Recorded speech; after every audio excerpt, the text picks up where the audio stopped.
ಕೇಸನ್ನು ಬಹಳ ಗಂಭೀರವಾಗಿ ಮತ್ತು ಎಚ್ಚರಿಕೆಯಿಂದ ತನಿಖೆಯನ್ನು ಮಾಡಿದ್ದಾರೆ ಅಂತಕ್ಕಂಥ ಒಂದು ದೃಷ್ಟಿಕೋನದಲ್ಲಿ ಇವತ್ತಿನ ದಿವಸ ಚಾರ್ಜ್ ಶೀಟನ್ನು ಸಲ್ಲಿಸಿದ್ದಾರೆ. ಪ್ರತ್ಯಕ್ಷ ಸಾಕ್ಷಿಗಳು ಈ ಒಂದು ಪ್ರಕರಣಕ್ಕೆ ಯಾವ ರೀತಿಯಾಗಿ ಟರ್ನ್ ಕೊಡಬಹುದು ಅಂತ. ತಾಂತ್ರಿಕ ಮತ್ತು ವೈಜ್ಞಾನಿಕ ಸಾಕ್ಷಿಗಳು ಯಾವಾಗಲೂ ಸಹ ಸಾಂದರ್ಭಿಕ ಸಾಕ್ಷಿಗಳಾಗ್ತವೆ. ರೇಣುಕಾ ಸ್ವಾಮಿನ ರಕ್ತ ಕಾರಿಸುತ್ತಿದ್ದಾನೆ, ಎದೆ ಮೂಳೆ ಮುರಿದಿದೆ, ಮರ್ಮಾಂಗಕ್ಕೂ ಒದ್ದಿದ್ದಾರೆ. ಎಲ್ಲೋ ಒಂದು ಕಡೆ ಪೊಲೀಸ್ ವ್ಯವಸ್ಥೆ ತನಿಖೆಯನ್ನ ಇನ್ವೆಸ್ಟಿಗೇಷನ್ ಅಲ್ಲಿ ವಿಫಲ ಆಗಿರ್ತಕ್ಕಂಥದ್ದಾಗಿ. ರೇಣುಕಾ ಸ್ವಾಮಿಯ ಮರ್ಮಾಂಗಕ್ಕೆ ಒದ್ದಿರೋದು ದರ್ಶನ್ ಅವರೇ ಅಂತ ಹೇಳಿ, ಇವ್ರು ಕುಡಿದಿದ್ರು, ನಶೆಯಲ್ಲಿದ್ದು ಕರ್ಕೊಂಡೋಗಿ ಹೊಡೆದಿದ್ದಾರೆ ಅಂತಕ್ಕಂಥ ವಿಚಾರಗಳೇನೇನು ಬಂದಿದ್ರೆ, so that will be the best defence for Darshan to bring him out. ದರ್ಶನ್ಗೆ ಎಲ್ಲೋ ಒಂದ್ ಕಡೆ ಜಾಮೀನು ಸಿಗೋದಕ್ಕೆ ಅವ್ರ ಫ್ಯಾನ್ಸೇ ವಿಲನ್ ಆಗ್ತಾ ಇದಾರ. ಈ ಫ್ಯಾನ್ಗಳಿದಾವಲ್ಲ, ಈ ಫ್ಯಾನ್ಗಳು ಎಸಿಗಳು ಇವೆಲ್ಲ ಸ್ವಲ್ಪ ಸಮಾಧಾನವಾಗಿ ಇರ್ಬೇಕಾಗ್ತದೆ. ಜಾಮೀನು ಸಿಗುತ್ತಾ ಸರ್ ದರ್ಶನ್ಗೆ? ನಮಸ್ಕಾರ ವೀಕ್ಷಕರೇ, ನೀವು ನೋಡ್ತಾ ಇದ್ದೀರಾ ಗ್ಯಾರಂಟಿ ನ್ಯೂಸ್. ನಾನು ರಾಮ್ ಬಡ್ಗೇರ್. ವೀಕ್ಷಕರೇ, ಕಳೆದ ಕೆಲವೊಂದಿಷ್ಟು ತಿಂಗಳುಗಳಿಂದ ರಾಜ್ಯದಲ್ಲಿ ಬಹಳಷ್ಟು ಸದ್ದು ಮಾಡ್ತಾ ಇರುವಂತ ವಿಚಾರ ಯಾವುದಪ್ಪ ಅಂದ್ರೆ ರೇಣುಕಾ ಸ್ವಾಮಿಯ ಕೊಲೆ ವಿಚಾರ. ಯಾಕೆ ಅಂತ ಹೇಳಿದ್ರೆ, ಈ ಕೊಲೆ ಪ್ರಕರಣದಲ್ಲಿ ನಟ ಚಾಲೆಂಜಿಂಗ್ ಸ್ಟಾರ್ ದರ್ಶನ್ ಅವರ ಹೆಸರು ಕೇಳಿ ಬಂತು. ಅದಾದ ನಂತರ ಅವರು ಈಗ ಜೈಲಿನಲ್ಲೂ ಕೂಡ ಇದ್ದಾರೆ. ಈ ಪ್ರಕರಣದ ವಿಚಾರಣೆ ಮುಗಿದ ನಂತರ ಈಗ ಚಾರ್ಜ್ ಶೀಟ್ ಕೂಡ ಸಲ್ಲಿಕೆ ಆಗಿದೆ. 3991 ಪುಟಗಳ ಚಾರ್ಜ್ ಶೀಟ್ ಸಲ್ಲಿಕೆ ಮಾಡಿದ್ದಾರೆ ಪೊಲೀಸರು. ಇದಾದ ನಂತರ ಏನ್ ಕತೆ, ಏನಾಗುತ್ತೆ? ದರ್ಶನ್ ಅವರಿಗೆ ಬೇಲ್ ಸಿಗುತ್ತಾ, ಸಿಗಲ್ವಾ? ಸಿಕ್ಕರು ಇನ್ನೂ ಎಷ್ಟು ದಿನಗಳ ಕಾಲ ಬೇಕು? ಇದೆಲ್ಲದರ ಬಗ್ಗೆ ಮಾತನಾಡೋದಕ್ಕೆ ನನ್ನ ಜೊತೆಗೆ ಈಗ ಸೀನಿಯರ್ ಅಡ್ವೊಕೇಟ್ ಶಂಕರಪ್ಪನವರಿದ್ದಾರೆ. ಅವರನ್ನ ನಾನು ಮೊದಲು ಕಾರ್ಯಕ್ರಮಕ್ಕೆ ಸ್ವಾಗತ ಮಾಡ್ಕೊಳ್ತೀನಿ. ಸರ್ ನಮಸ್ಕಾರ, ಕಾರ್ಯಕ್ರಮಕ್ಕೆ ಸ್ವಾಗತ ನಿಮಗೆ. ಸರ್, ಚಾರ್ಜ್ ಶೀಟ್ ಸಲ್ಲಿಕೆ ಆಗಿದೆ, ಅಂದ್ರೆ ಕ್ಲೈಮ್ಯಾಕ್ಸ್ ಹಂತಕ್ಕೆ ತಲುಪಿದೆ ಈ ಒಂದು ಪ್ರಕರಣ. ವಾಟ್ ನೆಕ್ಸ್ಟ್ ಸರ್, ಏನಾಗಬಹುದು? FIR ದಾಖಲಾಗಂತ ಸಂದರ್ಭದಲ್ಲಿ ಪ್ರಥಮ ವರ್ತಮಾನ ವರದಿಯ ರಿಜಿಸ್ಟ್ರೇಷನ್ ಬಗ್ಗೆ, ಅದರ ವ್ಯಾಪ್ತಿ ಬಗ್ಗೆ, ತನಿಖಾಧಿಕಾರಿಗಳು ನಡೆಸುವುದರ ತನಿಖೆ ಬಗ್ಗೆ, ಇವತ್ತು ಇರತಕ್ಕಂಥ ಸಾಕ್ಷ್ಯಾಧಾರಗಳು ಯಾವ ಮಟ್ಟಿಗೆ ಇರ್ಬೋದು ಅನ್ನೋದ್ರ ಬಗ್ಗೆ ನಾವು ಕೂಲಂಕುಷವಾಗಿ ಚರ್ಚೆ ಮಾಡಿದ್ವಿ. ಇವತ್ತು ನನ್ನ ಪ್ರಕಾರ ಚಾರ್ಜ್ ಶೀಟು ನಮ್ಮಲ್ಲಿ ಇಲ್ಲ, ನಮ್ಮೊಟ್ಟಿಗೆ. ಬಟ್ ಚಾರ್ಜ್ ಶೀಟ್ ಫೈಲ್ ಮಾಡಿದ್ದಾರೆ ಅಂತಕ್ಕಂಥ ಪತ್ರಿಕಾ ಹೇಳಿಕೆಯನ್ನು ಸಹ ಪೊಲೀಸರು ಕೊಟ್ಟಿರ್ತಕ್ಕಂಥ ಪತ್ರಿಕಾ ಹೇಳಿಕೆ ಆಧಾರದ ಮೇಲೆ 3991 ಪುಟಗಳ ಚಾರ್ಜ್ ಶೀಟನ್ನು, ದೋಷಾರೋಪಣಾ ಪಟ್ಟಿಯನ್ನು ಸಲ್ಲಿಸಿರ್ತಕ್ಕಂಥದ್ದು. ಸುಮಾರು 3 ನೇರ ಸಾಕ್ಷಿಗಳು, ಪ್ರತ್ಯಕ್ಷ ಸಾಕ್ಷಿಗಳನ್ನು, ಹೇಳಿಕೆಗಳನ್ನ ರೆಕಾರ್ಡ್ ಮಾಡಿರ್ತಕ್ಕಂಥದ್ದು. ಮತ್ತು ಸುಮಾರು 26ಕ್ಕಿಂತ ಹೆಚ್ಚು 164 ನೇರವಾಗಿ ಕೋರ್ಟ್ಗಳ ಮುಂದೆ ಸಾಕ್ಷಿಗಳನ್ನು ಹೇಳಿಸಿರ್ತಕ್ಕಂಥದ್ದು. 53ಕ್ಕಿಂತ ಹೆಚ್ಚು ಪೊಲೀಸ್ ಸಾಕ್ಷಿಗಳನ್ನು ಕೋರ್ಟ್ ಮುಂದೆ ಕೊಟ್ಟಿರ್ತಕ್ಕಂಥದ್ದು. ಹೀಗೆ ಅನೇಕ ಸಾಕ್ಷಿಗಳನ್ನು, ಒಂದು ನೇರ ಪ್ರತ್ಯಕ್ಷ ಸಾಕ್ಷಿಗಳು, ಸಾಂದರ್ಭಿಕ ಸಾಕ್ಷಿಗಳು, ವೈಜ್ಞಾನಿಕ ಸಾಕ್ಷಿಗಳು ಮತ್ತು ತಾಂತ್ರಿಕ ಸಾಕ್ಷಿಗಳನ್ನು, ಈ 4 ಅಂಶಗಳ ಮೇಲೆ ದೋಷಾರೋಪಣೆ ಪಟ್ಟಿಯನ್ನು ಸಲ್ಲಿಸಿರ್ತಕ್ಕಂಥದ್ದನ್ನು ನಾವು ಕಾಣ್ತೀವಿ. ಸೆಕ್ಷನ್ 173 ಸಬ್ ಕ್ಲಾಸ್ 8 ಅಡಿಯಲ್ಲಿ ಅಂತಿಮ ದೋಷಾರೋಪಣಾ ಪಟ್ಟಿಯನ್ನು ಸಲ್ಲಿಸುವಂಥ ಸಂದರ್ಭದಲ್ಲಿ ಇವರೆಲ್ಲ ಹೇಳಿಕೆಗಳನ್ನು ಪಡ್ಕೊಂಡಿರ್ತಾರೆ ಮತ್ತು ಪೂರಕವಾಗಿರ್ತಕ್ಕಂಥ ಎಲ್ಲ ದಾಖಲಾತಿಗಳನ್ನು ಕಲೆಕ್ಟ್ ಮಾಡಿರ್ತಾರೆ. ಜೊತೆಗೆ ಅವರ ಹೇಳಿಕೆಗಳನ್ನು, ಯಾಕಂದರೆ 161 CRPC ಅಡಿಯಲ್ಲಿ ಹೇಳಿಕೆಗಳು ತಗೊಂಡ್ರೆ ಅದು ಪೊಲೀಸವ್ರ ಮುಂದೆ ಕೊಡ್ತಕ್ಕಂಥ ಹೇಳಿಕೆ ಆಗ್ತದೆ. ನಾಳೆ ದಿವಸ ಆ ಕೊಟ್ಟಿರ್ತಕ್ಕಂಥ ಹೇಳಿಕೆ ಬದಲಾವಣೆ ಮಾಡ್ಬೋದು ಅಂತಕ್ಕಂಥ ದೃಷ್ಟಿಯಿಂದ ನೇರವಾಗಿ ಕೋರ್ಟ್ ಮುಂದೆ ಸೆಕ್ಷನ್ 164 ಅಡಿಯಲ್ಲಿ ಸುಮಾರು 26ಕ್ಕಿಂತ ಹೆಚ್ಚು ಜನರ ಹೇಳಿಕೆಗಳನ್ನು ಕೊಡಿಸಿರ್ತಕ್ಕಂಥದ್ದು ನಾವು ಕಾಣ್ತಿದ್ವಿ. ಈ ವಿಶೇಷವಾಗಿ ಈ ಕೇಸಲ್ಲಿ ನಾನು ಕಂಡಾಗೆ ಇಷ್ಟು ಸಾಕ್ಷಿಗಳನ್ನು 164 ಅಡಿಯಲ್ಲಿ ಹೇಳಿಕೆಗಳನ್ನ ಕೊಟ್ಟಿರ್ತಕ್ಕಂಥ ಕೇಸು ಇದುವರೆಗೂ ಕರ್ನಾಟಕದಲ್ಲಿಲ್ಲ. ಇದು ಬಹಳ ಗಂಭೀರವಾಗಿ ನಾವು ಪರಿಗಣಿಸಬೇಕಾಗಿರ್ತಕ್ಕಂಥ ವಿಚಾರ. ಇದು ಮಾರಣಾಂತಿಕ ಹಲ್ಲೆ ಮಾಡಿ ಬಹಳ ಬ್ರೂಟಲ್ ಆಗಿ ಹತ್ಯೆ ಮಾಡಿರ್ತಕ್ಕಂಥ ಕೇಸು ಅಂತೇಳಿ, ಮತ್ತು ಇದು ಒಬ್ಬ ಚಲನಚಿತ್ರ ನಟನ ಭಾಗಿಯಾಗಿದ್ದಾರೆ ಅಂತಕ್ಕಂಥ ಒಂದು ವಿಚಾರದಿಂದ ಈ ಕೇಸನ್ನು ಬಹಳ ಗಂಭೀರವಾಗಿ ಮತ್ತು ಎಚ್ಚರಿಕೆಯಿಂದ ತನಿಖೆಯನ್ನು ಮಾಡಿದ್ದಾರೆ ಅಂತಕ್ಕಂಥ ಒಂದು ದೃಷ್ಟಿಕೋನದಲ್ಲಿ ಇವತ್ತಿನ ದಿವಸ ಚಾರ್ಜ್ ಶೀಟನ್ನು ಸಲ್ಲಿಸಿದ್ದಾರೆ. ನಾವು ಈ ರೀತಿಯಾಗಿರ್ತಕ್ಕಂಥ ಸೆನ್ಸೇಷನಲ್ ಕೇಸ್ಗಳೇನಿದ್ದಾವೆ ನಾವು ಗಮನಿಸಿದ್ವಿ, ಮಾಡಿದ್ವಿ. ಅನೇಕ ಸಿನ್ಸೇಷನ್ ಕೇಸ್ಗಳನ್ನು ಈ ರಾಜ್ಯದಲ್ಲಿ ಕಂಡಂಥ ಬಹುದೊಡ್ಡ ಸಿನ್ಸೇಷನ್ ಕೇಸ್ಗಳನ್ನು ನಾವು ಈ ರಾಜ್ಯದಲ್ಲಿ ಮಾಡಿದ್ವಿ. ದುರದೃಷ್ಟವಶಾತ್ ಯಾವುದೇ ಸಿನ್ಸೇಷನ್ ಕೇಸ್ಗೂ ಸಹ ರಾಜ್ಯದಲ್ಲಿ ಕನ್ವಿಕ್ಷನ್ ಆಗದೆ ಇರತಕ್ಕಂಥದ್ದನ್ನು ಅದನ್ನು ಸಹ ನಾವು ಗಮನಿಸಿದ್ವಿ. ಸಾಮಾನ್ಯವಾಗಿ ಪೊಲೀಸರು ತನಿಖೆ ಅಂತ ಸಂದರ್ಭದಲ್ಲಿ ಇದಕ್ಕೆ ಹೆಚ್ಚು ಒತ್ತನ್ನು, ಪ್ರಯಾರಿಟಿಯನ್ನು ಕೊಟ್ಟು ನಾರ್ಮಲ್ಲಾಗಿ ತನಿಖೆಯನ್ನು ಮಾಡಿದ್ರೆ ಯಾವುದೂ ತೊಂದರೆ ಆಗೋದಿಲ್ಲ.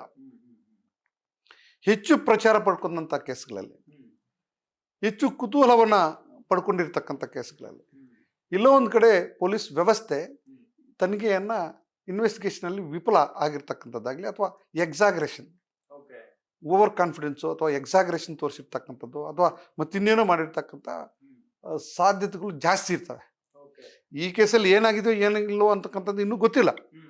ಬಟ್ ಸುಮಾರು 200ಕ್ಕಿಂತ ಹೆಚ್ಚು ಸಾಕ್ಷಿಗಳನ್ನು ಈ ಕೇಸಲ್ಲಿ ಸಾಕ್ಷಿಗಳನ್ನಾಗಿ ಮಾಡಿದ್ದಾರೆ ಅಂತಕ್ಕಂಥದ್ದನ್ನು ನಾವು ಪತ್ರಿಕಾ ಹೇಳಿಕೆಗಳ ಮುಖಾಂತರ ಮತ್ತು ಪತ್ರಿಕೆ ಹೇಳಿಕೆ ಬಿಡುಗಡೆ ಮಾಡಿರೋ ಮುಖಾಂತರ ನಾವು ಗಮನಿಸ್ತೀವಿ. ಎಸ್ ಸರ್, ಈ ಚಾರ್ಜ್ ಶೀಟ್ನಲ್ಲಿ ಹೇಳ್ತಾ ಇರೋದು ಪೊಲೀಸ್ನವರು ಬಹಳ ಸ್ಪಷ್ಟವಾಗಿ ಹೇಳಿದ್ದಾರೆ, 3 ಪ್ರತ್ಯಕ್ಷ ಸಾಕ್ಷಿಗಳಿದ್ದಾರೆ ನಮ್ಮ ಮುಂದೆ ಅಂತ ಹೇಳಿ.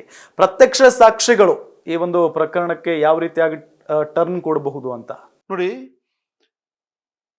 FIR is not an encyclopaedia. FIR ಅಲ್ಲಿ ಎಲ್ಲ ಬರಬೇಕು ಅಂತಕ್ಕಂಥ ವಿಚಾರಗಳೇನಿಲ್ಲ. ತಾಂತ್ರಿಕವಾಗಿ ದಾಖಲಾತಿಗಳು ಮತ್ತು ವೈಜ್ಞಾನಿಕ ಸಾಕ್ಷಿಗಳಿದಾವಲ್ಲ, ತಾಂತ್ರಿಕ ಮತ್ತು ವೈಜ್ಞಾನಿಕ ಸಾಕ್ಷಿಗಳು ಯಾವಾಗಲೂ ಸಹ ಸಾಂದರ್ಭಿಕ ಸಾಕ್ಷಿಗಳಾಗ್ತವೆ, ನೇರ ಸಾಕ್ಷಿಗಳಾಗೋದು ಸಾಧ್ಯತೆ ಇಲ್ಲ. ನೇರ ಸಾಕ್ಷಿಗಳಿರ್ತಕ್ಕಂಥ ಕೇಸ್ಗಳಲ್ಲಿ ಬಹಳ ಗಂಭೀರವಾಗಿ ತನಿಖೆಯನ್ನು ನಡೆಸಬೇಕಾಗುತ್ತದೆ ಮತ್ತು ತನಿಖೆ ಮಾಡೋದಕ್ಕೆ ಸ್ವಲ್ಪ ಸುಲಭ ಆಗ್ತದೆ. ಸೊ ಆ ನಿಟ್ಟಿನಲ್ಲಿ ಸಾಂದರ್ಭಿಕ ಸಾಕ್ಷಿಗಳು ಮತ್ತು ವೈಜ್ಞಾನಿಕ ಮತ್ತು ತಾಂತ್ರಿಕ ಸಾಕ್ಷಿಗಳು ಸ್ವಲ್ಪ ಕೋಆಪರೇಟಿವ್ ಆಗಿ ಅವರ ತನಿಖೆಯನ್ನು ನಡೆಸಲಿಕ್ಕೆ ಅನುಕೂಲ ಆಗ್ತದೆ. ಸೊ ಆ ನಿಟ್ಟಿನಲ್ಲಿ ಈ ತನಿಖೆ ನಡೆದಿರ್ತಕ್ಕಂಥದ್ದನ್ನು ನಾವು ಕಾಣ್ತೀವಿ. ನಾವು ಹಿಂದೆ ಹೇಳಿದ್ವಿ, ಒಂದು ಪೊಲೀಸರು ಸಹ ಆವಾಗ ನಿಮ್ಮ ಪತ್ರಿಕೆಗಳಲ್ಲಿ ಮತ್ತು ಟಿವಿಗಳಲ್ಲಿ ಮಾಧ್ಯಮಗಳಲ್ಲಿ ನಾವು ನಾಡ್ತಾ ಇದ್ವಿ, ಇದಕ್ಕೆ ನೇರವಾಗಿರ್ತಕ್ಕಂಥ ಸಾಕ್ಷಿಗಳು ಯಾರೂ ಇರಲಿಲ್ಲ ಅಂತಕ್ಕಂಥದ್ದನ್ನು, ಮತ್ತು ಇದೆಲ್ಲ ತಾಂತ್ರಿಕ ಮತ್ತು ಸಾಂದರ್ಭಿಕ ಸಾಕ್ಷಿಗಳ ಮೇಲೆ ಆಧಾರಪಟ್ಟಿರ್ತಕ್ಕಂಥ ಕೇಸು ಅಂತ ವಿಚಾರವನ್ನು ಸಹ ನಾವು ಮಾತಾಡಿದ್ವಿ.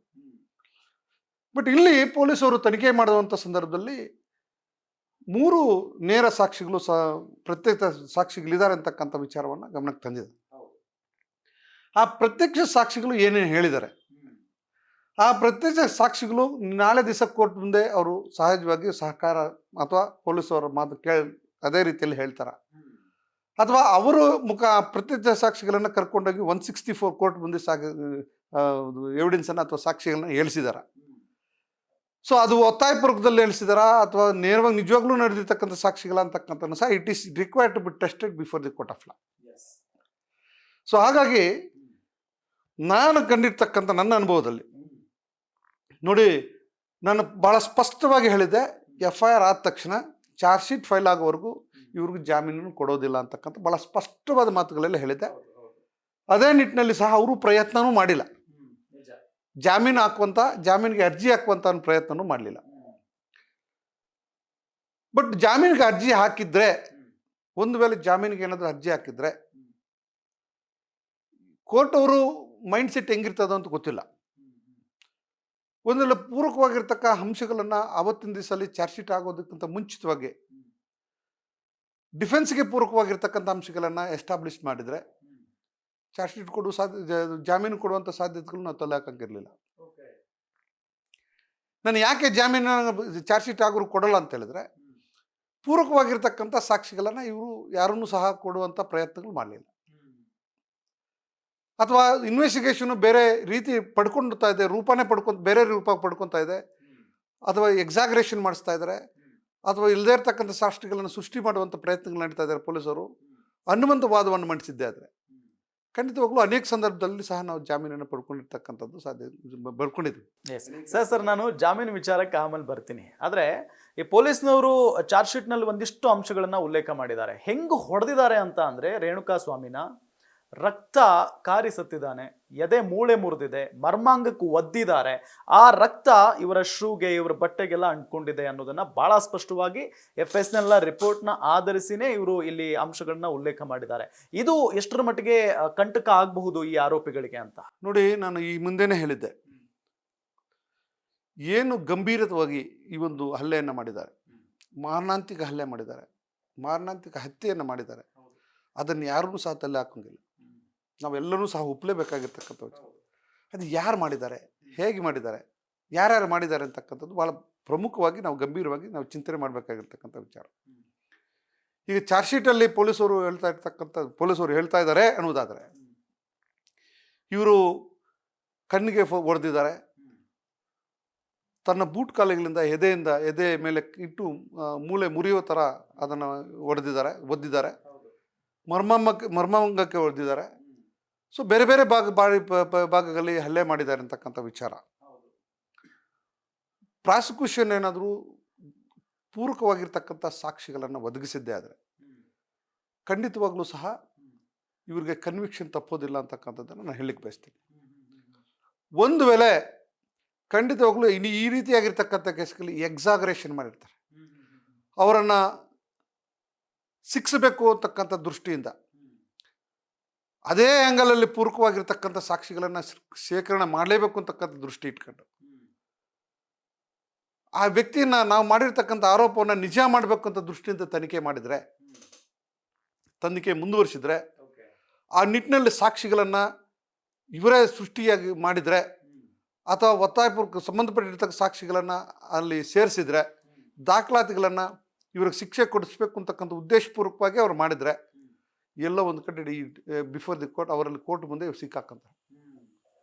ಯಾಕಂದರೆ ಒಂದು ಗಮನ ಇಟ್ಕೊಳ್ಳಿ, ಏನು ಆರೋಪಿ ಎಷ್ಟೇ ಬುದ್ಧಿವಂತನಾಗಿದ್ರು ಎಲ್ಲೋ ಒಂದು ಕಡೆ ಸಾಕ್ಷ್ಯವನ್ನು ಬಿಟ್ಟೋಗಿರ್ತಾರೆ ಅಂತಕ್ಕಂಥ ಏನು ಹೇಳ್ತಾರೆ, ಅದೇ ರೀತಿಯಲ್ಲಿ ಎಕ್ಸಾಗರೇಷನ್ ಮಾಡುವಂಥ ಕೇಸ್ಗಳಲ್ಲಿ ಪೊಲೀಸರು ಎಲ್ಲೋ ಒಂದು ಕಡೆ ಲೂಪ್ ಹೋಲ್ಸನ್ನು ಬಿಟ್ಟಿರ್ತಾರೆ.